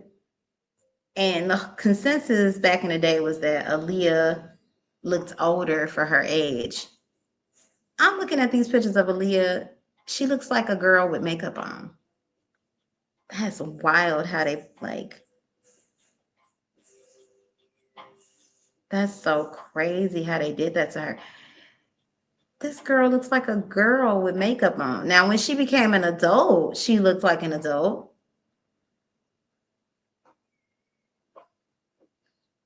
But she literally looked like a girl with makeup on. Like during her age ain't nothing but a number era. She looked slightly older than 15, 14, 15. But if I had to put a age on it, she looks no older than 16, 17. And that's only because they had makeup on her.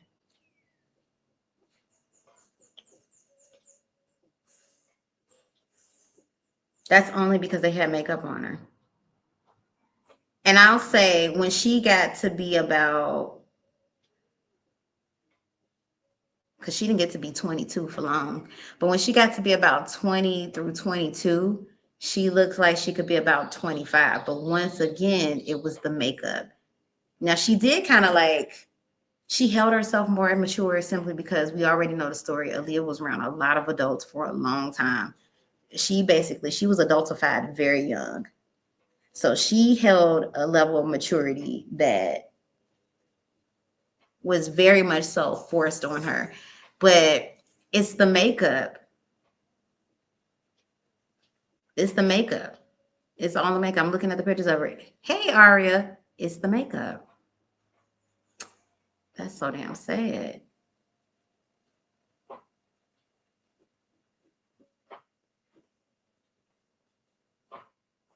Cause how old was she when how old was Aaliyah when One in a Million came out?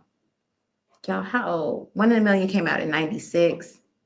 She was 17. Yeah, she always looked a few years older. Like during her One in a Million era, if you had told me she was 20, she could have passed for 20.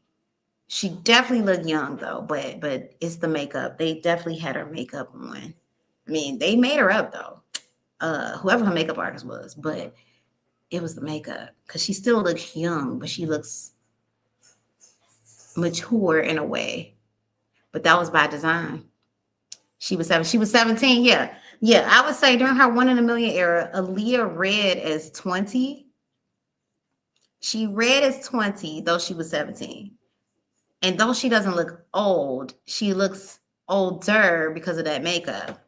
But it's so sad. Like, cause I'm releasing a little Aaliyah reading, y'all. I'll let it be a surprise. Y'all gonna like the subject. I mean, it's gonna be a short. But so I had to get pictures of her, and I'm looking at her. I'm like, that girl looked like a girl at fucking 14 and 15. Like nothing grown up looked like she looked like no grown up. But she did look like your average 16, 17-year old. She did look a little bit more, but that's because they kept her in makeup.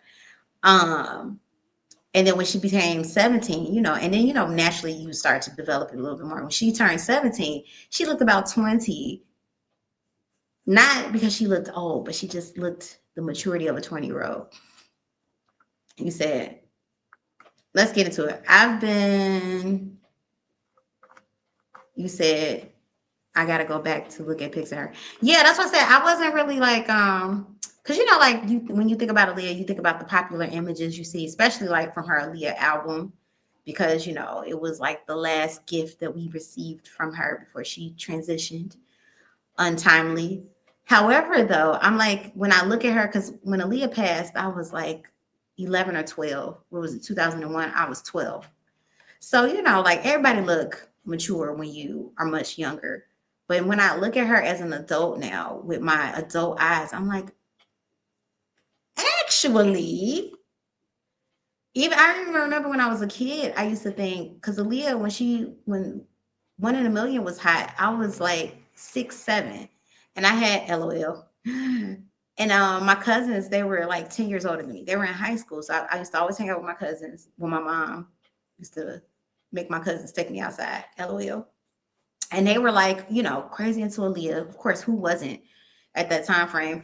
And Aaliyah looked like a grown woman to me. She looked mature. But now when I look at her with adult eyes, now I'm like, yeah, she looked older than 16, 17, but also too, she looked young. She can't be no more than 20 if I didn't know. And definitely not old enough to be hanging with the adults and being adultified, even at 17. But back in the 90s, the people treated 16 and 17 like it was 30, child. So, anyway, I see you, Aria. You are right after Lulu. So whenever you're ready, Aria, you can start dropping your questions. All right, Aria. Yeah. Getting confused, y'all. Talking. All right, I've been seeing a lot of stuff on TikTok, on IG and TikTok about Europe, like Greece and Italy. Do you see me being able to travel there next summer? Oh, I definitely can't wait to go to Italy one of these days. I don't know if I'm gonna make Italy next year or the year after. I gotta stop putting stuff off though because I want to see Venice, but damn, Venice gonna be done sunk, just like New Orleans. I keep putting it off. Do you see me being able to travel there next summer? Albania is gorgeous. I actually would love to go to Greece and Albania in one trip. Albania is gorgeous. Let's see. Spirit guides and ancestors. I'm gonna break them down because they hold different energies. And I don't want to loop it together. Spirit guides and ancestors will Lulu be able to go to Italy next summer? What are the chances? Give me 2 letters. Will Lulu be able to go to? Ooh, girl, you got a sun card. That's a huge chance. If you decide to go to Italy, it's looking like a big yes. Give me one more. Will she be able to go to Italy?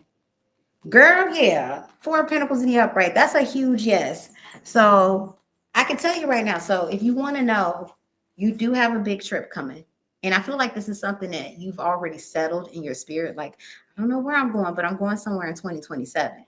You got a big trip coming up in 2027. So that's a big yes. Italy is looking like a huge yay, let's go. I know I've been seeing the girls. I got to figure out, one of my friends, she went there, and I've been seeing other people do it since I saw her do it. I've now been seeing other people do it, but she likes to do photo shoots wherever she goes to her different locations, and she does these like really beautiful, elaborate photo shoots. Like, she used to be a model too. I don't know if she still models. I don't think she formally models anymore, but she used to model a little bit a while ago. And so I don't think she formally models anymore, but she, she could take a picture, chair. So she still be taking her little photos, and every time she goes out of the country, she gets a photo shoot done. Or hell, she be getting photo shoots even when she in here. But she specifically does it out of the country. And there was the photo shoot she did that was so pretty. I've been seeing the girls do it. They have the classic Italian car, like the old time Italian car, and they all dressed up, all dolled up, all gorgeous and whatnot. And then it's like fruit and da da da. I don't know where this is, but I want to do that. So I can see you doing something like that when you go to Italy. I don't know where in Italy it is. I have to ask her where she was when she did the photo shoot for that one. But I've seen more people do it since I've seen her do it. The girlies who go to Italy. It's a really pretty like set. I don't know if it's like a car that drives up to, a Tuscan road with fruit in the back or what, or if they got it already set up, but it's really, really nice. You said, I dreamed about being in the beach water in Europe. You said, it's in Athens, Greece. That situation is in Athens. She's been there too. She's been to like hella countries. I think she's been to like 52 to 60 countries. So she travels a lot. I gotta go back and look at this her. You said, I'm sure I'll be on vacation next summer, but that's my goal trip. You said, I literally see it every day. Yeah, that's a sign. It's a flying dress photo shoot. You said, no, not the flying dress. This is different. This one's I gotta, if I can find pictures of it, I'm gonna post it. This one is specifically in Italy, and it's with the Italian car. So you're being photographed in the car and around the car. So, so you got your little, and you're on a roadside. You're on a roadside.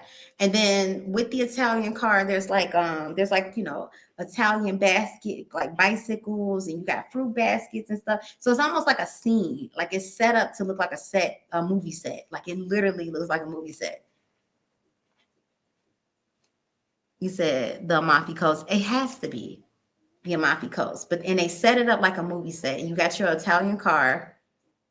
There's like fruit. There's like bikes in the background. They set it up like a movie set. I know what you're talking. Right. That. I can see you doing that. Spirit guides, how would it be for Greece? Will she be going to Greece next summer? Give me 2 cards. Ooh. Double card and the Knight of Wands with the 5 of Wands. Now, look, energies can change.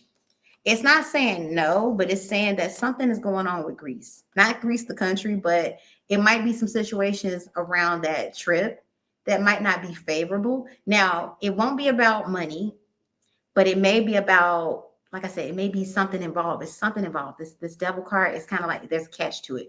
So maybe, and then two, we got Knight of Wands. Maybe this is a rushed trip. Maybe the dates in which you want to go don't line up, you know, well with, you know, responsibility. So you have to kind of like, oh damn, do I want to go to Greece, or, you know, just say I went, or, but basically it comes with conflict. So it's not saying that Greece won't happen in 2027, but it might not happen next summer if you choose to wait simply because it's not giving you what you want. That's what that is. And let's see about Albania, because I guess if you don't go to Greece, since you wanted to do both trips together, let's see about Albania. Will she make it to Albania next summer? 4 of Swords in the reverse. Uh-oh, that 5 of Wands was at the bottom of the deck again. Will she make it to Albania? 5 of Pentacles, 4 of Swords reverse with the Tower card at the bottom of the deck.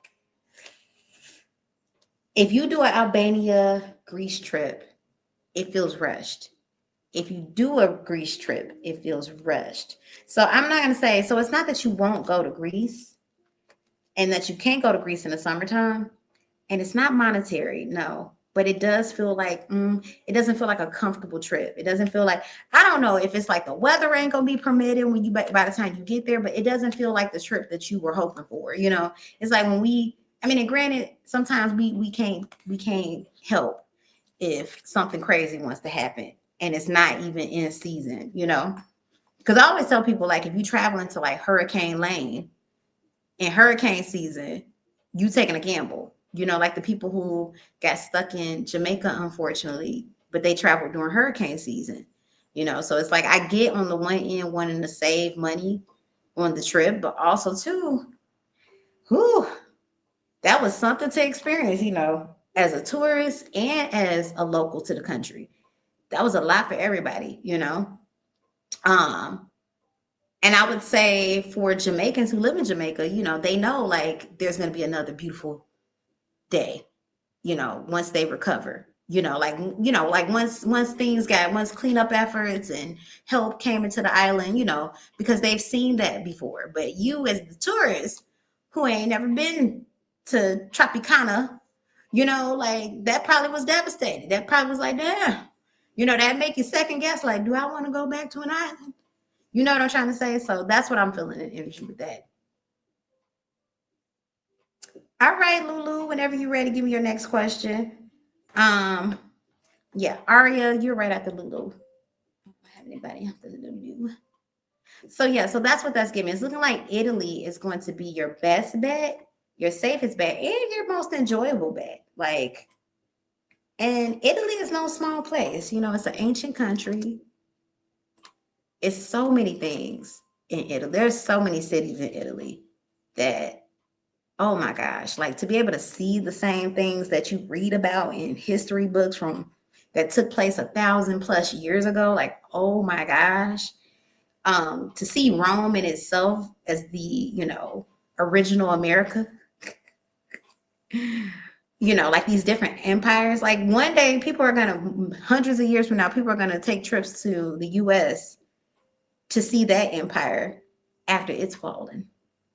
I mean, now granted, you know, the Italians are doing pretty decent. You know, it's not like they living in second world or third world country type energy, but you know, to see an old empire, you know, and see the ruins still stand, like, oh my gosh. I wonder what ruins we'll have in 500 years. What would be our ruins? That's if they don't get ruined before they can become ruins. Um, mm-mm-mm. Hey, Mona Lisa, come home. You know you can't roam without Caesar. You said, do you see me being able to shop when I go to my Europe trip? Italy, it is like luxury shop. I heard it's better to shop in Europe. Oh yeah. Oh yeah. Oh yeah. Oh yeah. Because you're not paying them same taxes and duties that you paying if you buy it in the US because well, you know, part of the hiked up price, as you know, is because, you know, of the import. So if your Gucci was $3,000 here, you probably getting that for 1,500 over there. Probably getting that Gucci for 1,500 over there.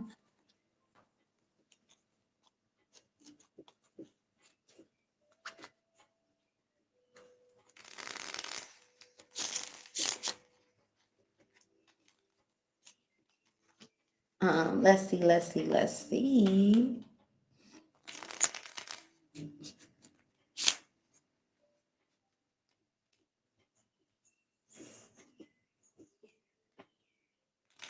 And until you have people who specifically go shopping, luxury shopping, in Europe, because I know my sister, she didn't end up booking a trip yet, but that's been her plan. And she's done it before where she's just like, she went over to Europe just to go shop luxury because, yeah, it's cheaper than the US. Um, Makes sense to me, Chad. Let's see. Do you see me being able to shop? Let's see. Universe, spirit guides, and ancestors. Alula, will she be able to shop luxury when she gets to Europe next year? How would that go for her? Give me two. Ooh, Knight of Wands. Knight of Wands is, you know, it's a lusty energy. You going in. It's the doing of stuff. So you get to do without having to think. So I would say that's a good start because this is a throw it in the bag type energy. Girl, like I said, y'all tell me your secrets. This is a throw it in the bag energy. Will she be able to shop luxury when she gets to Europe next year? Girl, yes. You have Hangman in the reverse. Yes. Not only is this a yes, but you're preparing for this trip too. So the reason why you'll be having throw it in the bag energy is because you're gonna have XYZ set apart. You said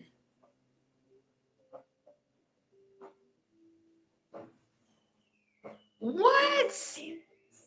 Y'all are gonna be facing RICO charges for paying Kid Rock to take me out for the Illuminati. Okay.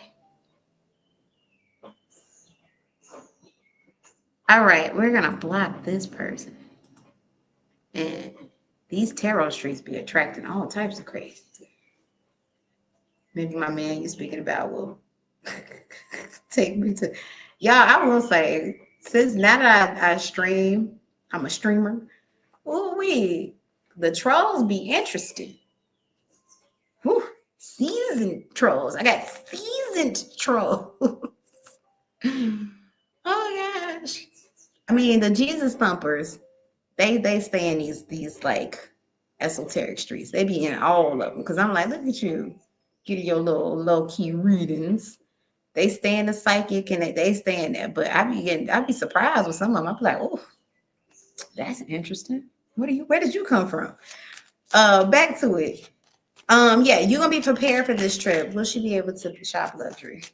How will it go? This won't be anything that's gonna hit your pockets. Like, no, you're not gonna have to like, you know, eat cereal unless you're on a cereal diet. But you're not gonna have to eat cereal for the next 3 months because like, oh, you know about that bag. Oh God. I'm gonna have to eat packages of oatmeal. Like it ain't gonna be like that. Universe, spirit guides, and ancestors. How is it gonna be for her? Give me 2 cards. Shopping. Girl, yeah, Knight of Swords in the upright. You keep on getting throw it in the bag. Because Knight of Swords, once again, I'm just doing and I'm not thinking about it. I mean, you will have a budget, but you'll be able to, the fact that you have this budget that you're going with, whatever you can fit within that budget. That's what I'm getting with that one. So it's like, okay, I got 15 grand set aside. You throwing in the bag. Give me one. You said maybe my man. Honestly, you never know. I will say too, with you doing your externship right in the area that you're doing, you're gonna be humdrumming it with a lot of people. So I would say take that opportunity to, because your man, your husband, your boo bae, this is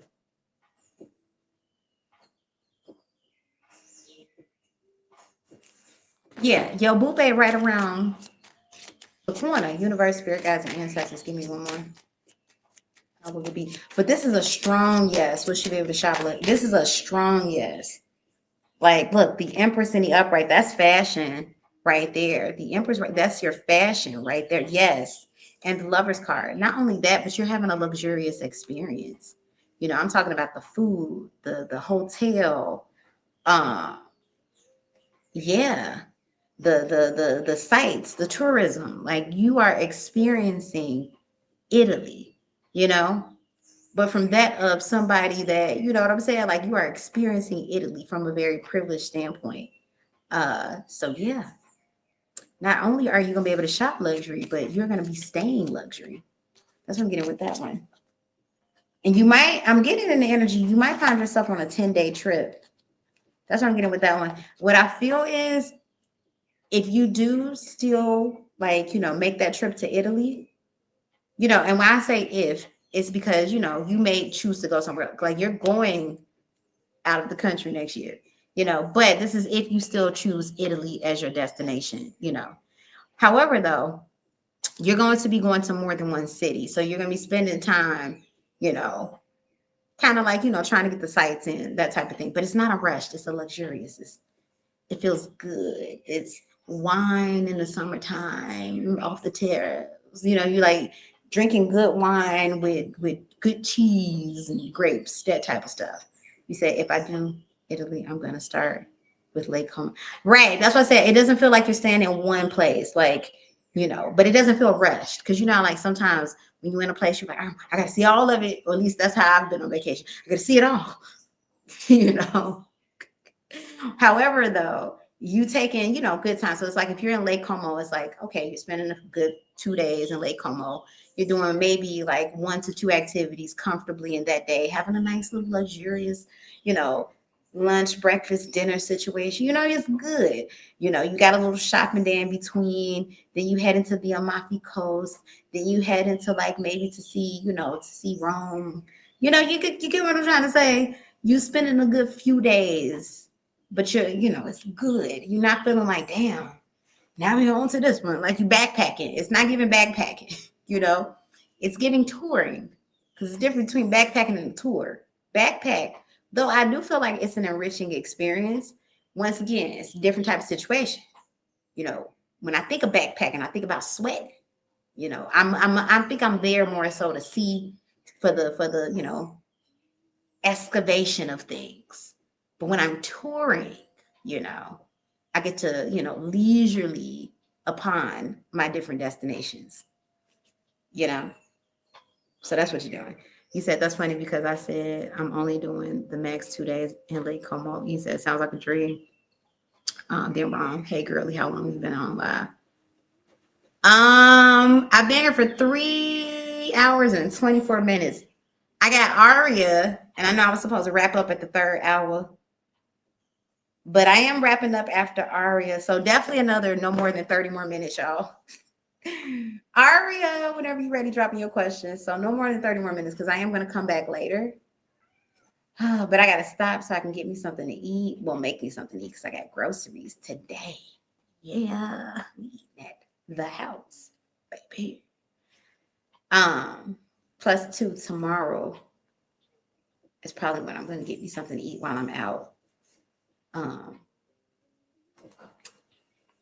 Because I'm finally going to see Michael Jackson, y'all.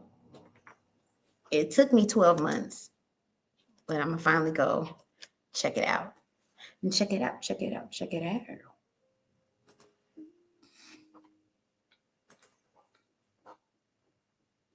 You said, I like water. I can skip Venice, honestly. It's dirty. Right. It's like I want to see. There's some places where I want to see it just to say I saw it.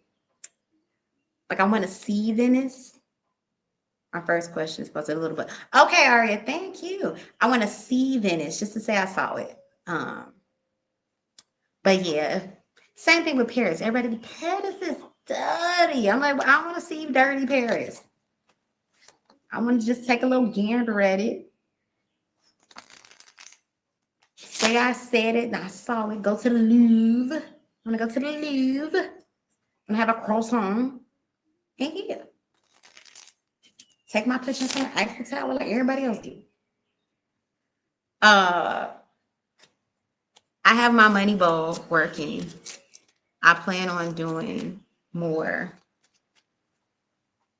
spell work. Wait, I have my money bowl working. I plan on doing more money spell work to get more tips / money at the club. How would that work out for me? Let's see. Universe for bad genius. Let's pick a change. How will Aria's money bowl working work out for me? 2 cards. How will Aria's money bowl working? Oh, Aria's. Ooh. 2 of Pentacles in the upright.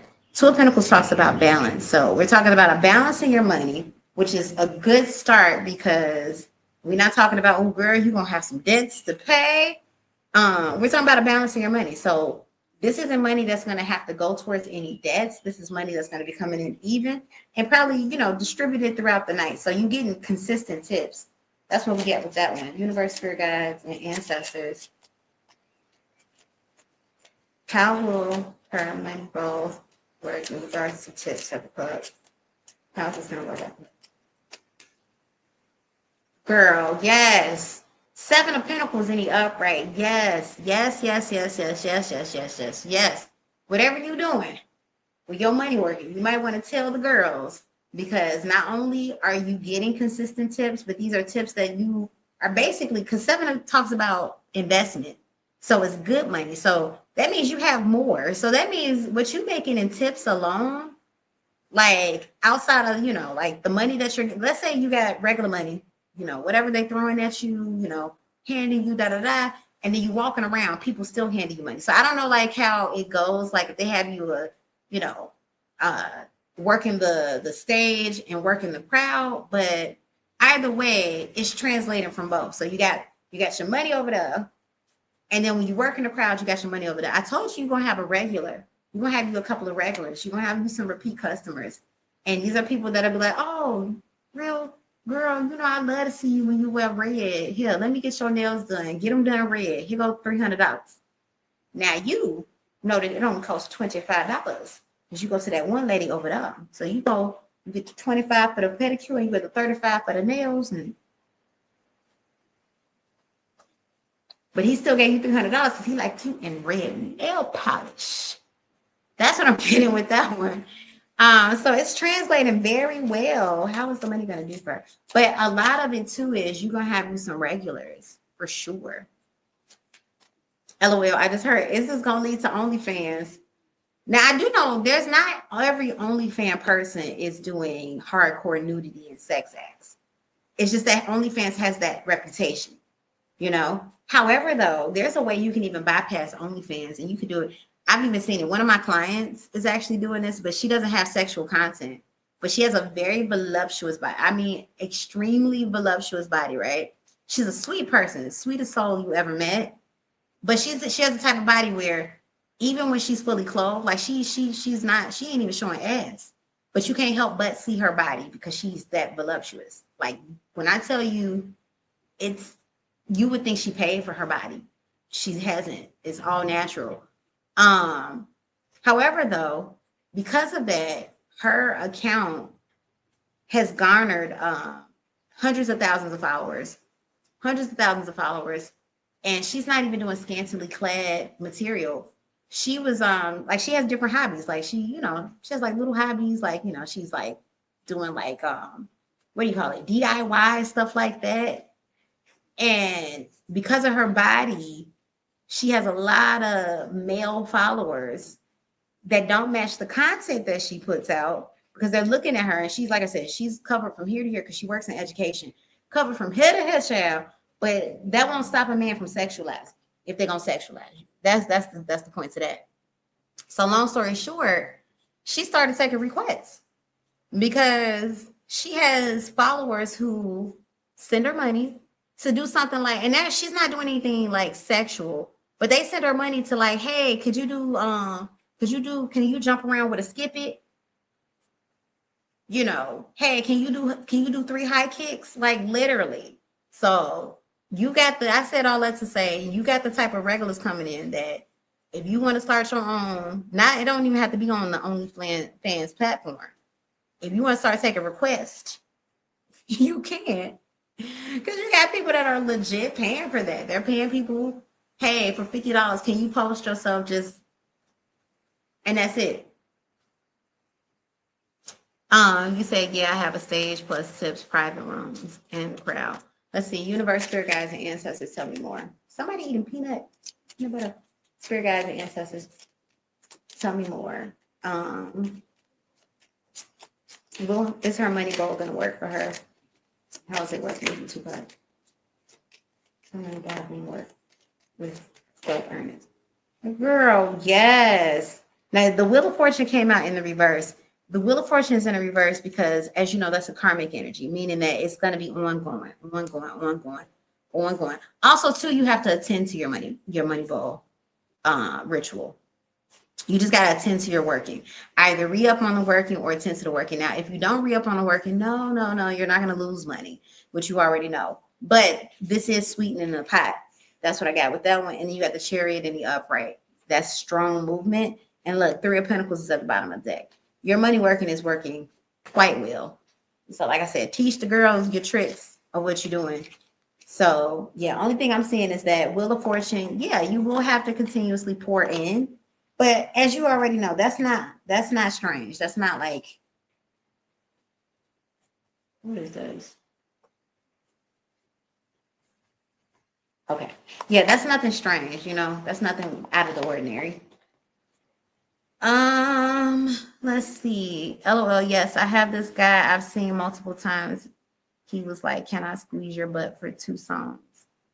He said he'll pay me $150 for the exactly. See? And in that environment, that now, if that was a real life situation, you'd be like, what the hell? But in that environment, that literally is what they're paying for. You know, when they get those lap dances, that's what they're paying for. And I'm like, 2 songs for $150. And then on top of that, and then girl, you might be starting up a dominatrix career because he's gonna stick to the boundary. Anytime if he try to get any type of weird, you know. Well, one, if he get any type of weird, you done already collected your money. He got banned from that place. But even if he's not gonna try to get weird, because that's the other thing too. Those, especially the psychology of the men who go to places like that, and they want the, it's like that discipline kink, like.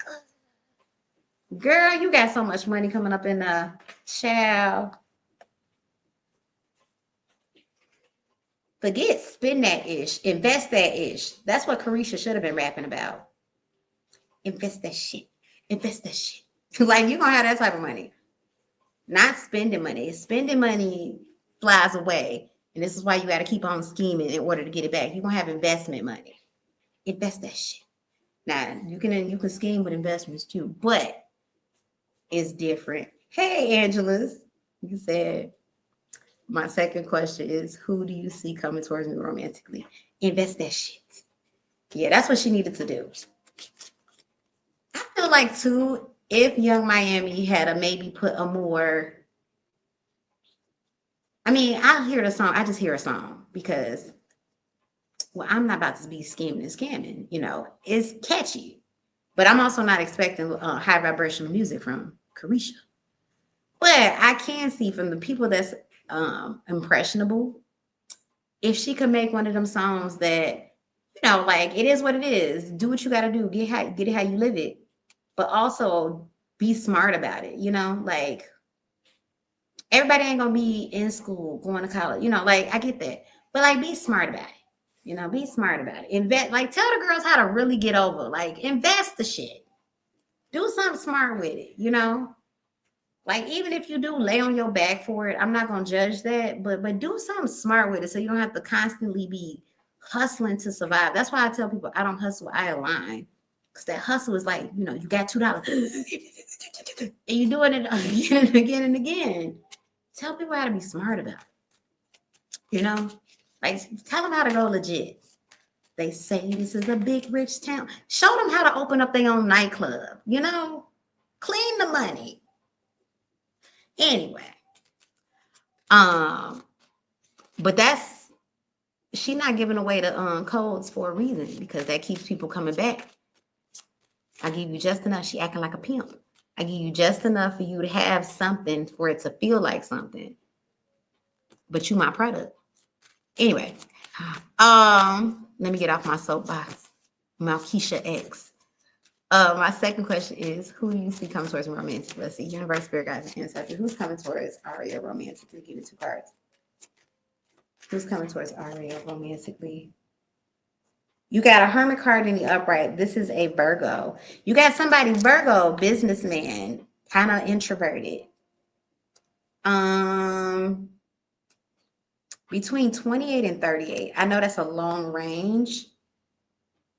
No, he's not in his 20s. He feels young 30s. Well, if he's 38, he's not. But you get what I'm trying to say. He's no younger than his young 30s. So like 30, because he's in his career. He's not getting in the career. He's in his career. You know, and 30, between 30 and 38, you know, like he's still, you know, he in that thriving, you know, he doing his big one. You know, he probably doing his big one at 58 too, but you get what I'm trying to say. It's a different type of energy when they're that age because they've reached a level of maturity. You know, when they've gotten, if they're like in their industry, there's a level of know-how that you get, you know, and it's like, and you still in that fighting age, you know. Whereas when he's like 50 something, he's still working, you know, he's doing his thing, but he's more comfortable because, you know, he already sacrificed what he needed to sacrifice back in his 30s and his 20s to get there. So 30, between 30 and 38, he's a good looking guy, I can tell you that. He said, okay, I can rock with that. I like older men anyway. Yeah, he's a good looking guy. Like, granted, and you already know, late 30s isn't chopped. But if y'all want to know, like, when do people start getting, like, when they start getting to the age, I finally figured out, and I figured it out by being in this age range. My friend said, girl, you in your mid-30s. I was like, I'm in my late 30s, because she's in her mid-30s, because she's younger than me. She's 2 years younger than me. She was like, no, you in your mid-30s. I was like, well, fine, I'm going to piggyback off of you. I was like, well, I'm 37, child. I was like, but if you say I'm mid-30s, okay. But long story short, I wanted to know when is the age range where typically, you know, how when you be like, damn, they let themselves go. And it's generally it's in the 30s, but specifically it's this middle 30 age. And I say it because it becomes harder to take care of yourself. No, it don't become harder. For a good amount of time of your life, the first half of your life, you don't have to do much to look good, to bounce back. Hell, when you're 15, you can jump off a 9-foot something and walk away with no scratches. You know, you break a bone, it literally heals in 3 days. You probably don't even have to go to the doctor, but you have to start doing more. Like definitely when you hit 30, you have to start doing more, but you start feeling it at 35 in a way that you didn't feel it at 30. And you have to be strategic. So it's like if you went your whole lifetime being fine as hell and didn't have to do nothing for it, now you have to teach yourself to be patient, basically. Patient with your body, patient with yourself, and be intentional on movement. You know, so that's why you be seeing people do movement for no reason when they 30 plus. Where my resistance band? Shoot, I got my stuff right here. As I'm staying in workout clothes when I'm at the house, just so I can just out of nowhere, right? You have to be more intentional. And that's the age where if you don't be intentional, and you ain't even gotta do nothing crazy, like walking every day does wonders to the body. You do gotta focus on muscle mass because you lose muscle mass as you get older. But you get what I'm trying to say. That's the age where I realized that it's easier to let yourself go because you're still in the grind. Because these are your grind years. People are grinding hard 30 through 50. You know, like at 50, you still young enough. Even I'd even say 55 through 60, to be honest, because and then 50 these days is pretty young because you know people have like really they've been doing better with themselves, right? So you still in a grind stage though, especially because most 50-year-olds have like younger kids. You know, like they 50-year-olds out there be having like they kid be like 15, some of them 10 and 10, you know, like depending on how young. Like when my mom had me older, so yeah, when she was 50, I was like 12, you know, so you gotta be young. However, though, it's easy to start letting go and breaking down. It happens at 35. You said it's definitely 120 years old. You said 120 years old. So it's like the reason why I emphasized Aria that he's a good looking man is because he's very intentional about his health. You know, like this is the type of guy where come 50, he's gonna be looking damn good still. You know, he's gonna be giving that Idris Elba, that Moorish chestnut, that Michael Ealy. Did y'all know Michael Ealy is 50? That's a damn good looking man. That Michael Ealy. Who else looks damn good? Y'all know I love me some Shamar Moore. Shamar Moore, y'all know, insert good looking 50-year-old here. Hell, Tom Cruise. Tom Cruise is good looking man. You know, look crazy. And Tom damn near 70. So, but that's intentional. That's intentional. Universe, spirit guides, and ancestors, tell me who's coming towards her romantically. You go meet this person this summer for sure. Who's coming towards it? You got hold on. Who's coming towards her romantically? Coming towards her romantically. Devil card reversed. You're gonna meet him this summer. He doesn't have any strong. I do feel like you're going. Oh, I just heard your spirit. Am I gonna meet him in the club setting? I do feel like you're gonna meet him in the club setting. He doesn't have any strong attachments. You know, like yeah, he comes to the club. You know, he a man and his ass and titties, baby. But it's giving. You know, he is very single. So no, there's no woman there present in his life. I do feel this. He's very much so married to his work. Not in a way where he would neglect, but in a way where, you know, if it's he's not going to get involved if it's going to distract him from his major goals, you know? Like cuz he's one of those guys that he has life tailored for him. You know, it's like I'm going to retire at this age. Coincidentally, I feel like he wants to retire in his 50s. He's going to retire at this age. He's going to do this at this age. He loves to travel. So it's like, if you're going to get in the way of me being having my quality of life, okay, whatever. I'll just be single, you know. He's not a womanizer though. Like he ain't got a whole bunch of people. Like, is he, you know, getting his little get-ons when he needs to? Yeah, but he ain't out here just, you know, got folks going through it. We got hold on, what is that? Feel confident. Is she gonna meet somebody romantically when it's weird? She thinks somebody romantically when we got a world card in the reverse. World card is karmic energy, but it's also fixed energy. So he could be a Libra, not a Libra, I'm sorry. He could be a Leo, he could be a Taurus, Scorpio, or Aquarius. Strong on that one, but we also got Virgo energy. He could have strong Virgo placements. And we have the Eight of Wands in the upright. Yeah, he likes to travel. He's a man of movement. So yeah, we got King of Pentacles. He's also a man of means. Heavy in that earth sign energy. He does well with money. He does well with money. Is he going to tell you, oh my God, you can't dance? Maybe probably at some point, but I feel like that probably a lot of guys. I said, but you my woman now. So what if I met you at the club? I don't want nobody looking at you. That might be after a while, but he don't feel like possessive in that way where he ultimately stop you. But I do feel like you're gonna meet this person very soon. So think between now and mid-August, you said, okay, I'm a bit hesitant about meeting love interest in the club because the type of men that come, girl, yeah. But I do have good intuition. Yeah. Yeah. You'll know. You'll know. Plus, too, his energy comes off as very like poised, like silent, you know? Like he's an observer. Like he's the type where he came with his friends and he the one who actually did order off the menu. Oh my God, you want something to eat? You know, he actually do come there for the wings. You know, it's like, yeah, he'll take the show, But he also there for the food too. It's like, yeah, I see you, Can I get the extra? Can I get the blue cheese and the ranch? I can do the, okay, cool. Yeah, you want the, I want the seasoned fries. Like, he actually is not ordering food. So it's given that, like, yeah, is he a man? Yes, but is he like a weirdo? No. He has self-control.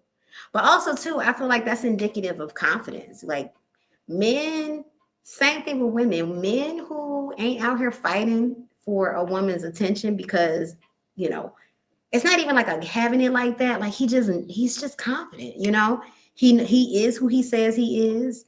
He's not butthurt by rejection because he understands, okay, well, she don't like me. I'll go talk to somebody else, like, but that's a confident man. He's a confident man. So yeah. And I will say he gets more yeses than nos, and it probably helps because he's attractive. But he gets more yeses than nos because no, because you got attractive dudes. Like, I've definitely have had really attractive men come up to me where, they were just so weird, just so and then they proved themselves to be exactly what I felt. But no, he's normal. You know what I'm saying? He ain't strange. LOL.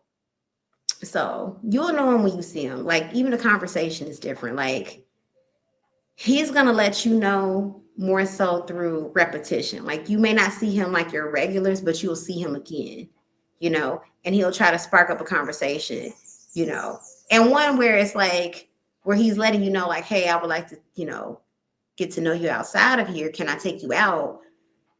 Well, and you might still be kind of skeptical, like,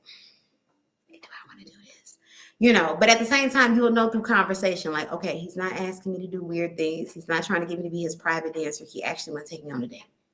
Like that. So, yeah. But that's what I got for you, Aria. All right, y'all. So, I'm going to end it right here. I'm going to end this go round, and I'll be back later on tonight. But I got to get me something to eat because I'm hungry. Make me something to eat. Got to make me something to eat because I'm hungry. You're so welcome, Aria. I will see y'all again in about another 4, maybe 5 hours. Maybe 4. Maybe 4, because I know it's 5 o'clock on the East Coast. So about maybe 4, 9 o'clock hour. But if I'm not, definitely the 10 o'clock hour for the East Coasters. I gotta give me something to eat, y'all. I gotta do my resistance thing. Anyway, y'all, take care. I'll see you soon. And I got a reading dropping, feelings reading dropping. TTYL.